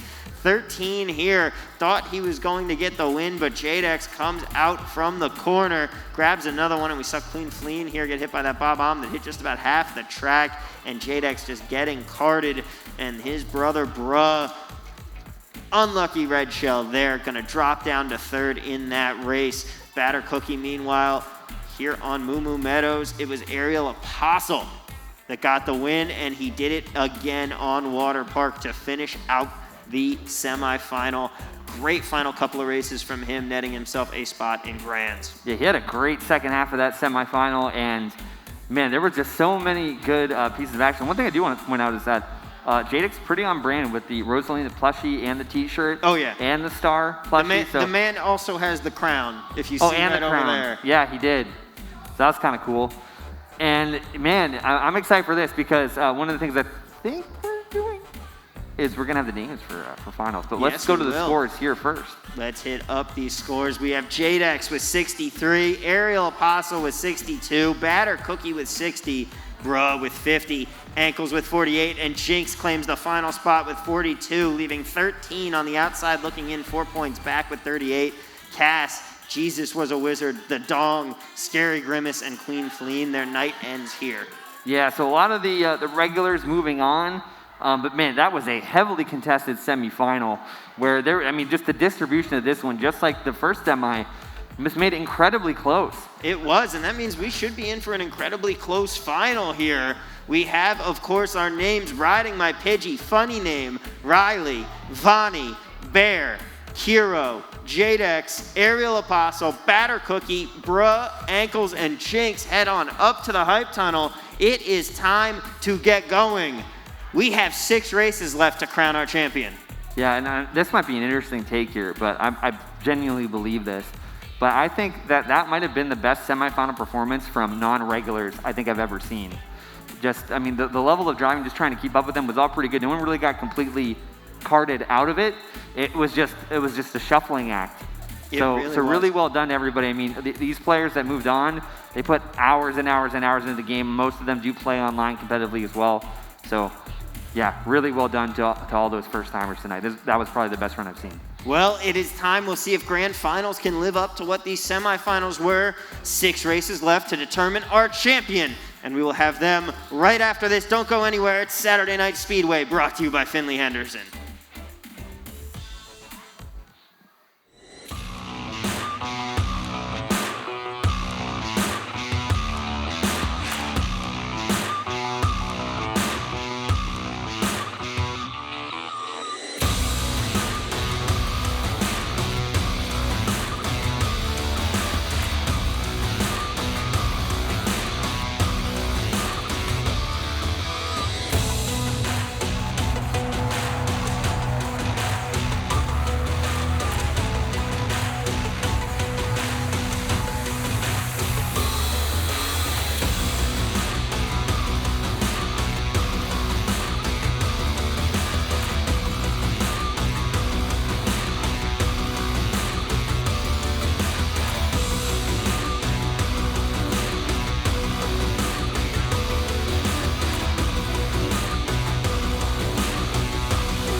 What will you like today? Another Cloud 2 Classic? I'll stick with the usual. Maybe take a little bit off the sides.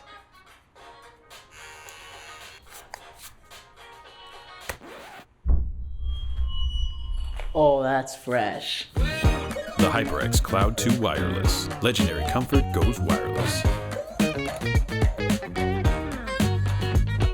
Hey, watch your head.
Ladies and gentlemen, welcome back on into Saturday Night Speedway, brought to you by Finley Mazda of Henderson.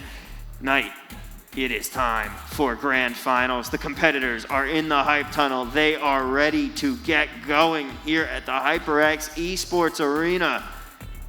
Getting the fist bump there from Osiris and the coveted Osiris routine fist bump. fashion. Yeah, so this is going to be exciting. I mean, these are names that we kind of expected to be here, but they were tested tonight. Like, I mean, I was just talking to you. I mean, like, these was a Wizard, Queen Fleen, Scary Grimace. Those were just from the previous semi, but even in semi 1, I mean, it was incredibly close.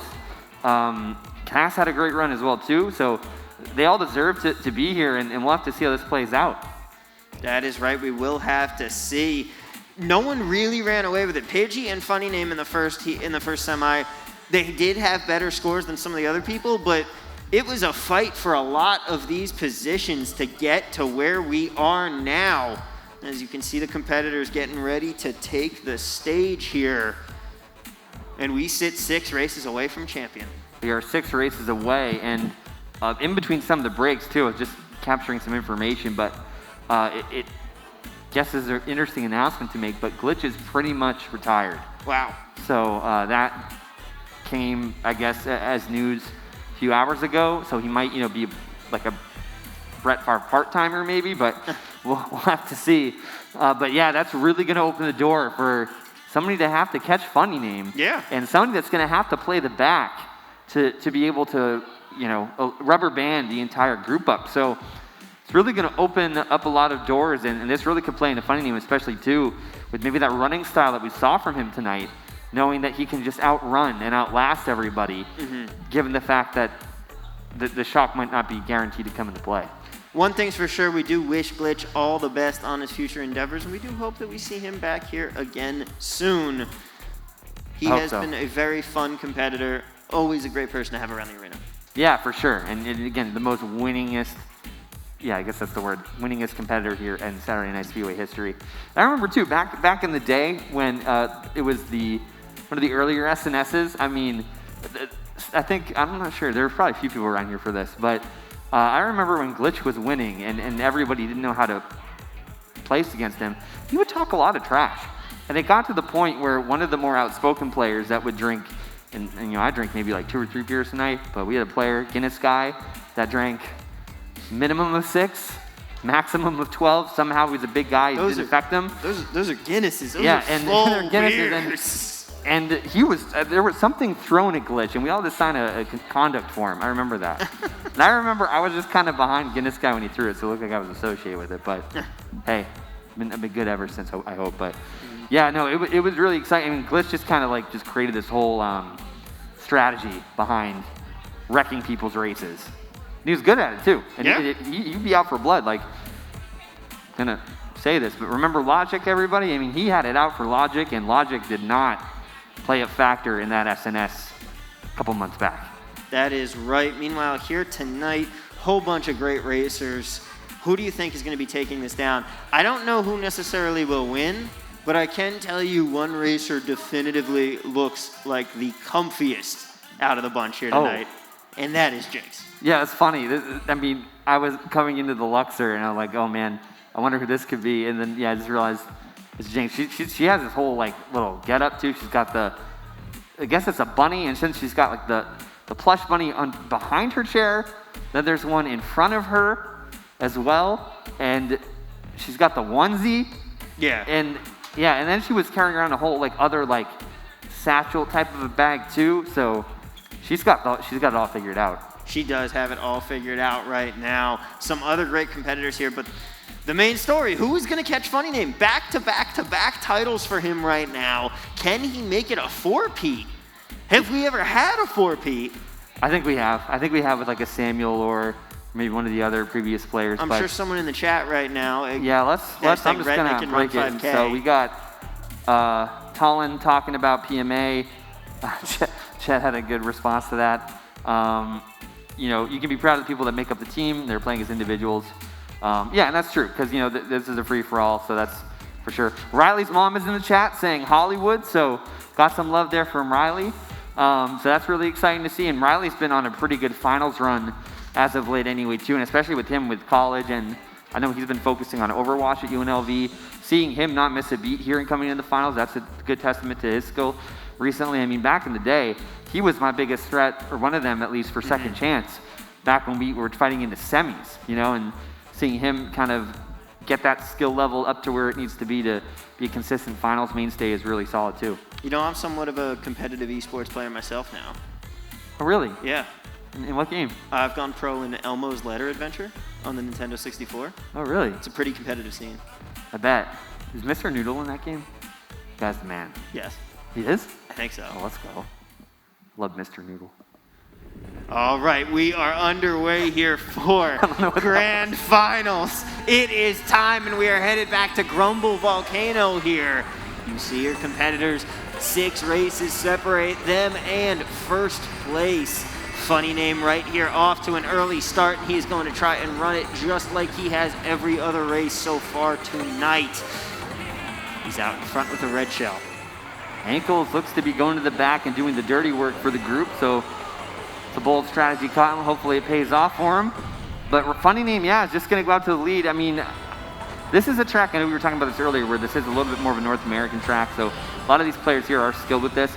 Jinx somehow avoids disaster. I mean, oh man, Ariel just absolutely annihilates Jadex there, has another banana here. And Bruh there on the left, and we're gonna have to see what's gonna happen there. Oh, but Bruh just got fired out. It's gonna be Riley moving into second place. That is right, Riley gonna be out in second here. Fires off his green shell as he grabs a new item box, and he gets another green right back.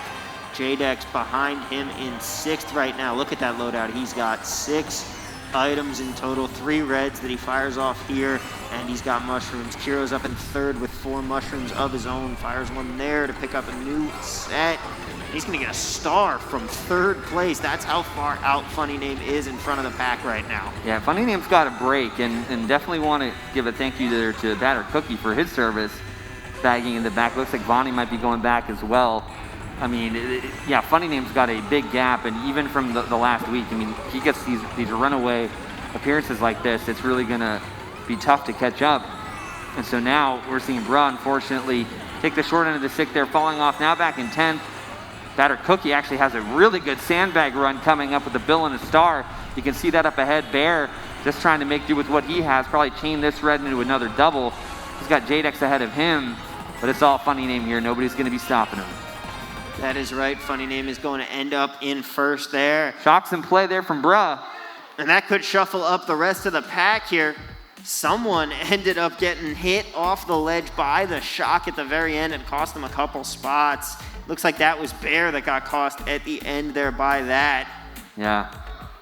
Man, that was a crazy finish, but well done there to Funny Name, who has the lead after race number 1. That's not a position you want to be in. And I know we were talking too, like about the 2v2, and I really would love to see another 2v2 here. I think a lot of players would. I don't want to speak for anybody, but I mean, I remember too, I had the lead with Cherry going into the 3rd or 4th race, and then it came to 1 race, and Rar and Funny Name came back in. So that's going to be something, you know, Funny Name gets into 1st, it's going to be over. But interesting turn of events. We are actually going to be redoing that 1st race. That 1st race was not official because of a disconnect, apparently. So we are going to be restarting the entire Grand Finals here. We're doing 6 races from this point on. Uncertain who disconnected. It looks like that might have been... Pod 6. We're calling people out here. Yeah, it might have been Kiro. Got there. But, hey, he hasn't been back in months. Let's what happens. Forgot how to work this way. Pod 8's been the main culprit, but that's right. Pod 8 has typically been that one's you just kick it ever so slightly. You look at it the wrong way and it disconnects. But you know what's interesting is remember Pod 6 and Second Chance. But that happened after the results came in though. That is right. One disconnected, so it might have been I don't know. Who knows these days, but. Taking a quick look, though, I mean, this is going to definitely change things. I mean, it just means we're starting again. And it also changes the starting order too, depending on what's going to happen with the room. So my guess is that with Pidgey's in the number 1 spot, he'll probably be the host. Also, too, I mean, it's also a race to get into this room to determine your starting spot. That is true. Although the starting spots, they make a huge difference at the end. It depending on the track, it can make a difference. But yeah, you don't know because it's random, right? Yeah. But doesn't hurt to do that. So we'll see who can kind of race their way in. We have some players even like looking at clips, like Riley's looking at some of the clips on his Switch right now, some snipes from other players that might have been on the pod before him there. I mean, that's smart. Just pull up some popcorn and watch some highlights while we're waiting here. You know, you gotta entertain yourself somehow. And yeah, everybody else is trying to really get back into this lobby. We got about 11 of the 12 players in, and we're going to be probably getting to go here in about a minute or so. On the bright side, I did have a 500 IQ play this afternoon. Really? I ate before I came here tonight. That's smart. I did. Normally at this time, I'm thinking about the burrito I'm getting on the way home. I was going to ask you about that starving. place. Quality spot, I'm telling you. Okay. Gotta go. I got to eat after this. Yeah. But I had I actually got some DoorDash because I was stuck for 4 hours, but it's chicken. Got chicken. Nice. Riley's mom saying Hollywood. DC Danny. Yep. Yeah, Danny. Yeah, back at it again, and we'll see. I mean, he was here for Edge Guard. He was. So he was back there. I mean, I don't know when his next trip is going to be, but I think he said it was going to be 2022. Last time I chatted with him. But yeah, lots of it's very interesting too. Like you take a look at like this group. I mean, you got Pidgey, funny name Riley. They're all PH. Vonnie is kind of like the Pacific. He's not on the 150 side. Vonnie is Notre Dame. He doesn't have a conference anymore. Well, he's technically like Wolfpack. We got Bear with E United, Kira with PH. And that team's kind of separated a lot. Vonnie is also Mr. Brand. Yeah. He's just decked out in the Hyper X gear. A lot of PMA. Ankles, I'm pretty sure, is on a team called the Cat Knights. It used to be the Necco Knights. Now it's the Cat Knights. Because it used to be called the Cat Crusaders. That's their other team. And Jinx, PH as well. So, yeah, it's interesting. I mean, a lot of players from PH come and gone. Geronimo off of PH. Danny Fathom off of PH. Really? Rars off of PH. Yeah. Wow. A lot of movement. Some of them went over to Speed Stars. I think Geronimo went to Trivial Matters. Is Geronimo still around? Is he in Vegas still? Yeah, he's still around. I know that he's leaving soon. I'm not sure when he's getting his orders, but he's in the Air Force as well. I mean, I know several competitors here are, like Run 5K when he's here. Ariel is. Oh, by the way, I don't know if, I guess I'll say it, but yeah, Ariel was talking about how he got to drive around Gary Sinisi at the base. That was pretty cool. Nice. So definitely talk to him about that if you're curious. And then, of course, Sneaks also leaving us to head down to Florida. Miss the Sneaks family. Yeah, and I'm hoping, I think they plan on coming back some point soon, too. Good. And keeping the 805 Cerveza in stock. Yeah, so 805 owes me a Cerveza. Yeah, I mean, I think it was actually funny. That's been a really unique story. I think the bar ordered that by accident, and I think 805 caught it. Jeff essentially Sneaks' dad, and it's been in stock ever since. Yeah, I started drinking them a little while ago, and it's become a staple in my rotation. Yeah, for sure. I mean, it's a good beer, you know. Yeah. So I think we're waiting on a couple loadout changes here. Pidgey is the host, so no pressure on him, but he's just getting the go-ahead, I think, from the staff to be able to go back into the room. Again, we're gonna have a complete set of 6 races here. And anyone in the chat say anything? Not really. Okay, cool. So. Yeah, they're not helping us out here. Yeah, not really. Oh, so interesting move for anybody that's viewing or that's in the arena. We are selecting the same map. It's a gentleman's pick. So we're going to be going back to Grumble? Grumble Volcano. So everybody's going to pick Grumble, and that is where we will head for race number 1 once again. And then it will be random from here on out. So. That's actually, it's a solid move, to go back, because that was what was randomly selected. We do have somebody in picking, though, Piranha Plant Slide. Oh, we got one of those in there. How much do you want to bet it's going to land on? And it looks like Vonnie just threw his hands up in the air. That's definitely Vonnie's pick. Let's go. Oh, I think we're good. Oh, by 1. I think we were good by 1. Oh, man. That would have been nuts. Vonnie just completely ended picking, I think, and, well, he is inward, so it makes sense he would want to go Piranha Plant Slide. Yep. All right, here we go. Once again, back on Grumble Volcano. For real this time, race number 1. Race 1. Funny name, Ice. So this is an advantage for all other 11 players. He's here in second right now. He's got a battle with Pidgey. Is he going to go for the quick green snipe? No, is he going to go for the trail? No, he's actually going to concede to the back of the pack. What? An interesting strategy there. But Bear is here in 7th, gets the double item box, is now moving, has the double reds. Jinx up ahead of him. Bruh here in 9th. trying to deal with 13 there in the 8th place spot more than likely. Pidgey here in first, since Funny Name conceded, so that's going to be an interesting strategy play there. Gets to the 10 coins though, and now Jinx here in fourth, going to be trailing Jadex and Vonnie. Jinx, like you said, is in fourth, but has a red shell, and now this blue shell coming up behind. That is going to target first place. Looks like it was Jadex who gets hit. Kiro and Vonnie take the lead. It's going to be Vonnie up in front. Kiro manages to avoid that green shell, now moves into first as he pops the mushroom there. Has 3 bananas around him and a fourth in pocket. Ariel Apostle's in fifth right now with a mushroom of his own. He's saving that for the right moment. He's got to be careful of these greens from Funny Name. These two actually both got around a bomb that took out about 4 different people, including Bruh. Ariel right there has to just be very careful, but does have triple trips around him. So could be a Beyblade battle situation there between him and Funny Name. We'll have to see. Oh, but Bear just took out Funny Name with that back. So now it's going to be Kiro here. He's probably going to bottleneck the field up with where he's getting hit. That's actually a good thing for him. It doesn't look like anyone else got hit though. That's fine because they all pumped the brakes. So he's back in second. He didn't really lose too much from that. It's now Bear in the catbird seat right now. Yeah, Bear gonna have the yellow shirt at the moment. Can he hold on? It's a battle for first place right now. It's a whole bunch of Roys in the field. It is Kiro, Vonnie, and Bear. Is he gonna go for this jump? Vonnie's going for it. Did he make it? Bear's still in first, and Bear's gonna take the lead with an early race 1. And he's giving him the Dikembe Mutombo. Funny Name getting 8 and 0, as the office would say. How the turns have tabled for Funny Name. How the turntables have turned. Yes. Exactly. So if you're thinking about that too much, don't worry. That's the point. Funny Name, though, gonna be a little bit upset that he's not going to get the first place that he had in that last race, but I'm sure that he will be right back in the thick of things.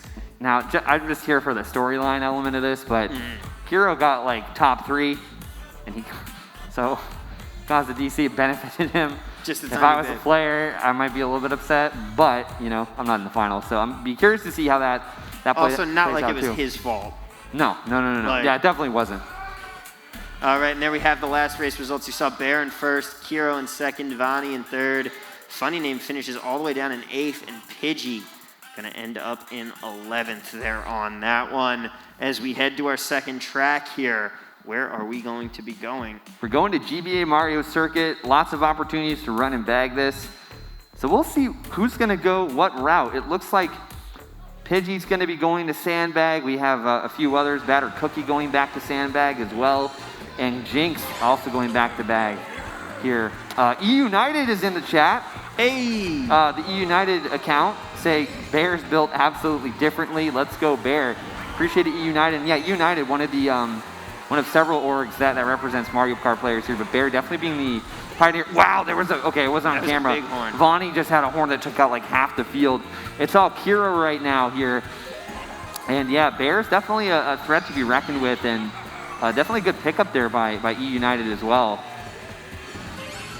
Riley in third right now. And he's going to drop down to 7th as he gets hit there. Speaking of Bear, who would win in a fight, a grizzly bear or a silverback gorilla? I'd probably say gorilla. Nah, it's the grizzly bear. For sure. If it's a black bear, I would say the black bear would. I mean, grizzly bear's bigger than a black bear. Black bears, I think, are more... Which bear is the best? Or maybe I'm thinking around people. Yeah, you're probably right, Nate. I don't know. I come from the Northeast. They're like, don't worry, avoid the black bears. I was like on vacations where like bears would like actually come like and knock on the door. My family has a house up in Tahoe, and a couple bears actually got in.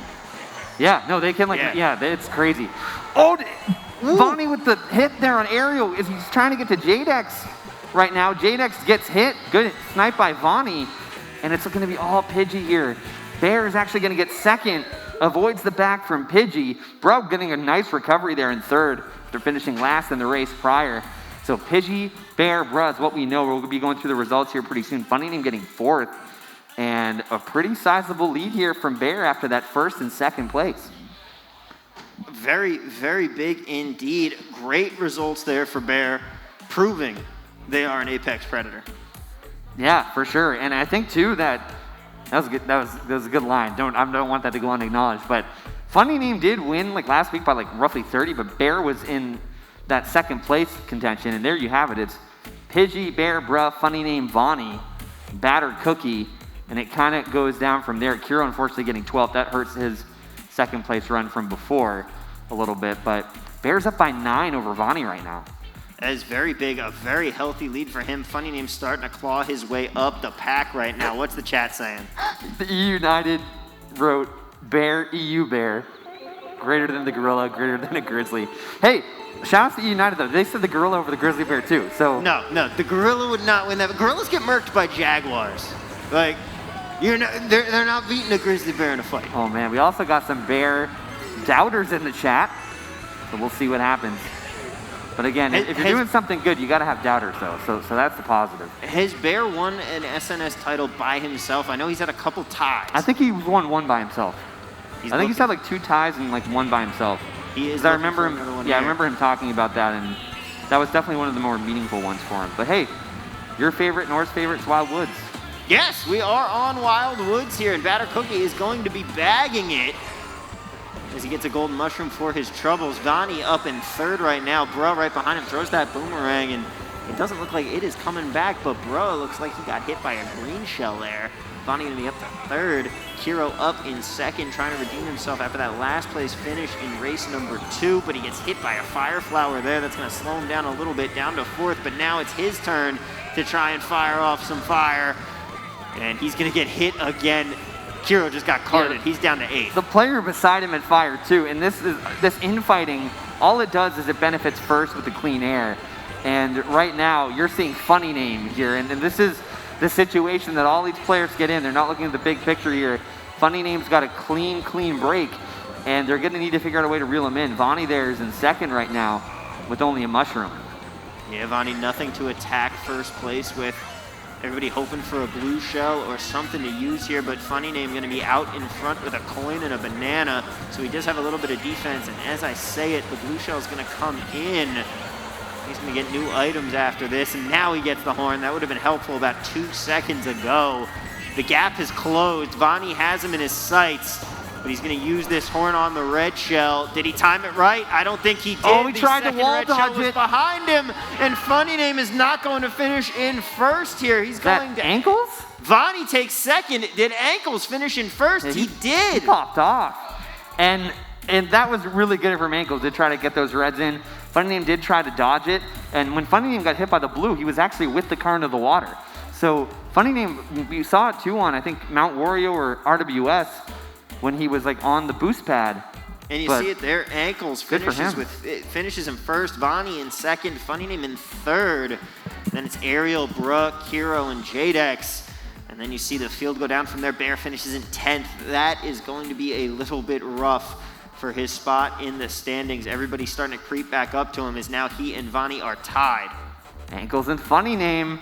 Right Bear in third, yeah. So, and Ankles probably puts in the most amount of hours, I think, at least measurably speaking, out of anybody here. He's played in, I don't know, maybe like 300 different like lounge events, pickup races over the course of a couple months, and he's been grinding away at that. So this could be his moment too. But Vonnie and Bear now are tied here going into race 4 as we're halfway through the finals.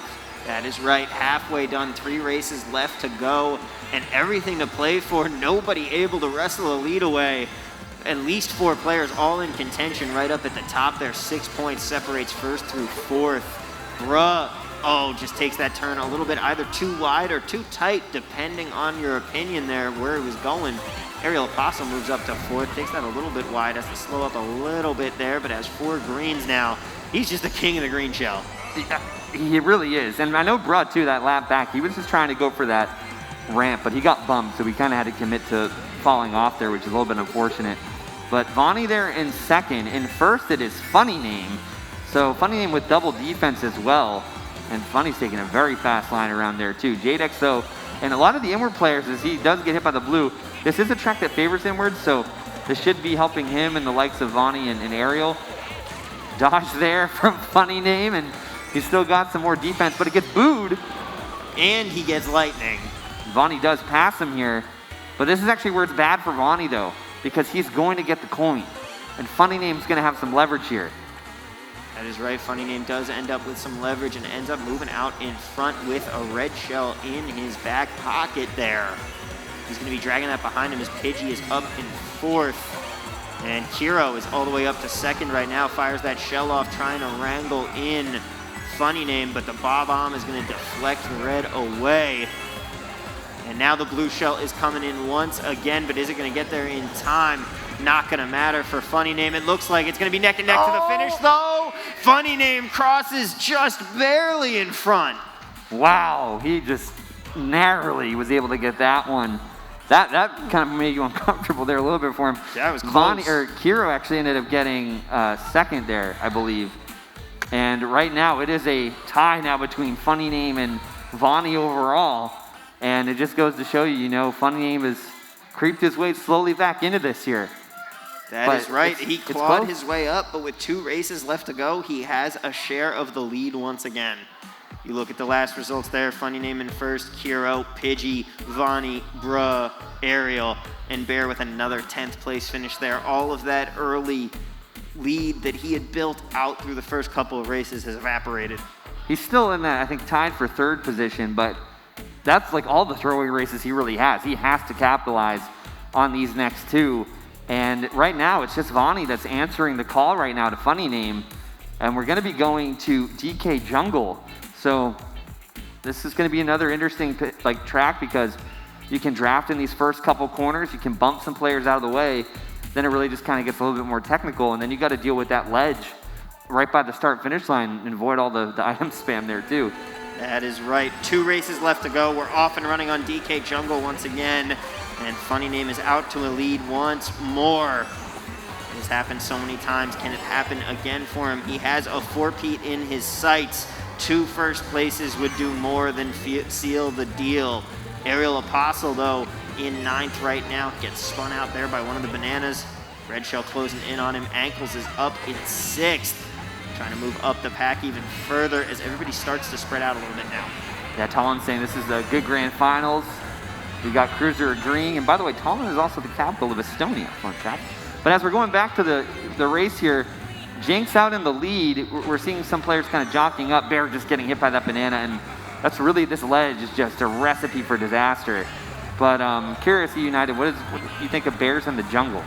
Well, that doesn't really line up too well, but you know, Bears in the wood, that's one thing on Wildwoods. Unfortunately, Bear got 10th there. But Jinx, though, having a pretty solid run, 10 coins. Trying to rotate her items out, getting another banana for defense, just trying to avoid everybody on back. Yeah, Jinx has had a tough time so far in these grands, but a couple of those races here at the end could boost her position, get her a little nicer of a payout. As Riding My Pidgey is in 4th with 2 mushrooms and a red. Gonna fire those mushrooms off around the bend, but gets screened out of the items there. Still has his red and manages to avoid that blue shell that hits Jinx. And she just did not time that dodge correctly, I think. She was trying to drive off the map and avoid the blue. She's going to drop down to 3rd because of it. Pidgey and Funny Name in front of her right now. Funny Name really trying to put himself into position with 1 race to go after this. And it looks like Pidgey's red shell hit into one of those enemies there. Yeah, every player here has shells that was around Jinx. Jinx was kind of a sitting duck there. You saw Riley take a better quick. Funny Name falls off. That was a little bit unconventional. Maybe he was predicting that there could have been a shock or just maybe a driving error. But that's going to put Pidgey now into the grand scheme of things here in 1st. Yeah, Pidgey moving up the pack right now. Can he hold on? He's got 1 corner left to beat. He has the defense to do it. The blue shell's coming, but it's not going to get there in time. And Pidgey is going to take 1st place in race number 5. Oh, Funny Name got carted right at the line. He's going to go all the way back to 9th. Wow, what a development there for Funny Name. This could have implications. This is huge. Vonnie got 11th, and Bear got 4th. Wow, Bear vaults right back up the pack with that one. We'll see how this turns out once we get the last race results up on screen. Man, I didn't know who's running this EU United Twitch account. They said, normal bears don't fare well in the jungle, but EU bears build absolutely differently. Utter I mean, chaos, though, look at the on that results. track. Pidgey in first, Riley in second, Batter Cookie, Bear. Then you see Jadex in seventh, Kiro in eighth, Funny in ninth, and Vonnie all the way down in 11th. Ankles in dead last. Oh man, Ankles down there too. This is going to open the door for Pidgey, actually. Pidgey takes the lead with one race to go. First or second would seal it for him. Really, the top 5 have a mathematical chance. I mean, even Bruh and this is wide open. Bruh and like the other player right behind Bruh, they have like a 1% chance if they all get in the bottom. But yeah, this is. Well, here we go. There's 5 or 6 players with a viable shot to win this year. Everything left to play for here amongst the top 5 in our final race. It's so dry. This is a gamble. It's gonna be dry desert. Some players gambling with the bag here tonight, but you can't ask for more than this. It is going to come down to the wire. 3 laps separate us from our champion. Funny name, trying to pull off the 4-peat. He's gonna bag here on this one. Bear bagging as well. He's back in 6th right now. Gets 3 mushrooms and a red. And this is where Glitch was in this finals. You know he would be slighting the hand of a lot of players here, but that's not the case. So somebody's gonna have to do it. Ariel's taking the bold step of going for the run here, which you gotta respect. Bomb coming into play actually takes out 4th place there. Riley trying to trail Aerial Apostle. Again, there is money on the line for all these players and placements as well. So there's still a whole lot up for grabs. Very close.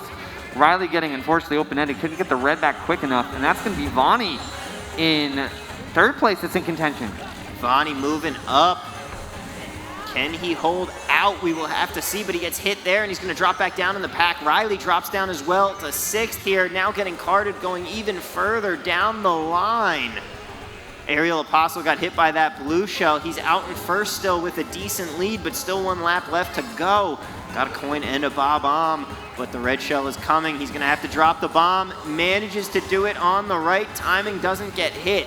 Pidgey now moving up the pack. He's going to move all the way into 2nd. Jadex right in front of him here with the star. Pidgey's going to hold on to this 1 last mushroom. If he finishes this out in 2nd, he will be our champion of the night. Jadex up in 1st place right now with a coin, trying to finish his night off strong. Gonna get the double item box here, but it's Batter Cookie who moves out into the lead. Every player, it seems, just waiting to make their move here on the final couple turns night. We're coming down to the wire with it. 1 more item box to go. Batter Cookie is going to avoid the items, opting to keep with his mushroom because he's gonna take it around this turn. He's up in 1st place right now, takes the shortcut. He is going to win the race, but will he win SNS? We don't know. We have to see who else finishes here. Chocolates, it looks like too. Funny Name comes in 2nd. Jinx, Riley, Pidgey. Ooh. Oh. There's several ties there. Wow. Several ties. Several ties. Oh, man. And we will have to see. We'll have to see what just... So you do see there, Batter Cookie there taking the win. Funny Name, Jinx, Riley, Pidgey. And then Ankles, Bruh, Bear, Vonnie having an unfortunate ending there. Ariel, Jadex, and Kiro. And when the points all add up, we might be going to the big reveal here soon. Oh no, we're going right to the brass And tacks. it is going to be a tie for 1st between Funny Name and Pidgey at the top. Batter Cookie and Bear tie for 3rd. Vonnie gonna finish in 5th. Wow. Bruh, Ankles, Kiro, Ariel, Riley, Jadex, and Jinx round out your field. But that is all she wrote. Funny Name becomes a 4-time back-to-back champion. But he has to split the spoils with Pidgey here tonight, as Pidgey is going to share the crown. Yeah, Pidgey sharing the crown. That's his first back in a while, especially after being under the weather. And I think the craziest stat to point out that, again, the competition tonight from everybody has been kind of, I think, unparalleled. Whoever got last finished 28 points behind first. Yep. Meaning they weren't even a full, they were basically only 2 races behind out of 6 races, because I guess it's a 14-point split, not 15. But when you do that math, I mean, you're only 2 races behind. I mean, I've seen some situations where, last place was 4 or 5 races out of it in a non-starter. But everybody was in it till the end, and that was what was really entertaining. It was so exciting. It came all the way down to the wire. That's what you want. You want the last race to decide it all, and that is what happened here. Pidgey built that lead up towards the end, and it ended up being enough to get him at least a share of the win here. And you see both of our champions up in the hype tunnel now, getting their picture together as they are gonna split first place here. Funny name, just kidding. It was not the bunny ears, the L. The L, throwing up the L. But good for him too, especially with being iced in that race that didn't count. But here are the official scores for those of you curious. Pidgey and Funny Name tied. Bear and Batter Cookie tied for bronze. Vonnie, Bruh, Kiro, and Ankles tied. Ariel Apostle, Riley, Jadex, and Jinx, 28 points off of first, and she got last. Yep. That's pretty incredible, to be honest. It just shows how wide the results were through this entire Grands and how close it was all the way to the very end. Yeah, everybody just saying the same thing. Best finals I've watched in a while, my goodness. And yeah, it is crazy finals. And that might have been one of the most entertaining finals we've had. And we've had some pretty entertaining finals, like around the SNS 100 realm too. But I mean, you take a look at like the 33 players we had tonight, pound for pound, like that was probably the tightest skill gap I've seen in an SNS in quite some time. It really was. It came all the way down to it. We saw great racing throughout from each and every qualifier, from semis, second chance, all the way up to Grands. The racers came to play tonight, no doubt. Yeah, absolutely. Got no words. Also, big congratulations to Bear. Almost had that win going there. And shout outs to United for the entertainment in the Twitch chat too. I love the support. Guys, that's going to do it for us. Chris, it has been an absolute pleasure with you here tonight. Thank you so much to everyone for coming out and racing, spectating, having a great time with us here. Thank you so much to our awesome production crew behind the scenes. We love you all. Pidgey, Funny Name, congratulations on the victory. That is going to do it. We will see you guys next week for Saturday Night Speedway, brought to you by Findlay Mazda of Henderson.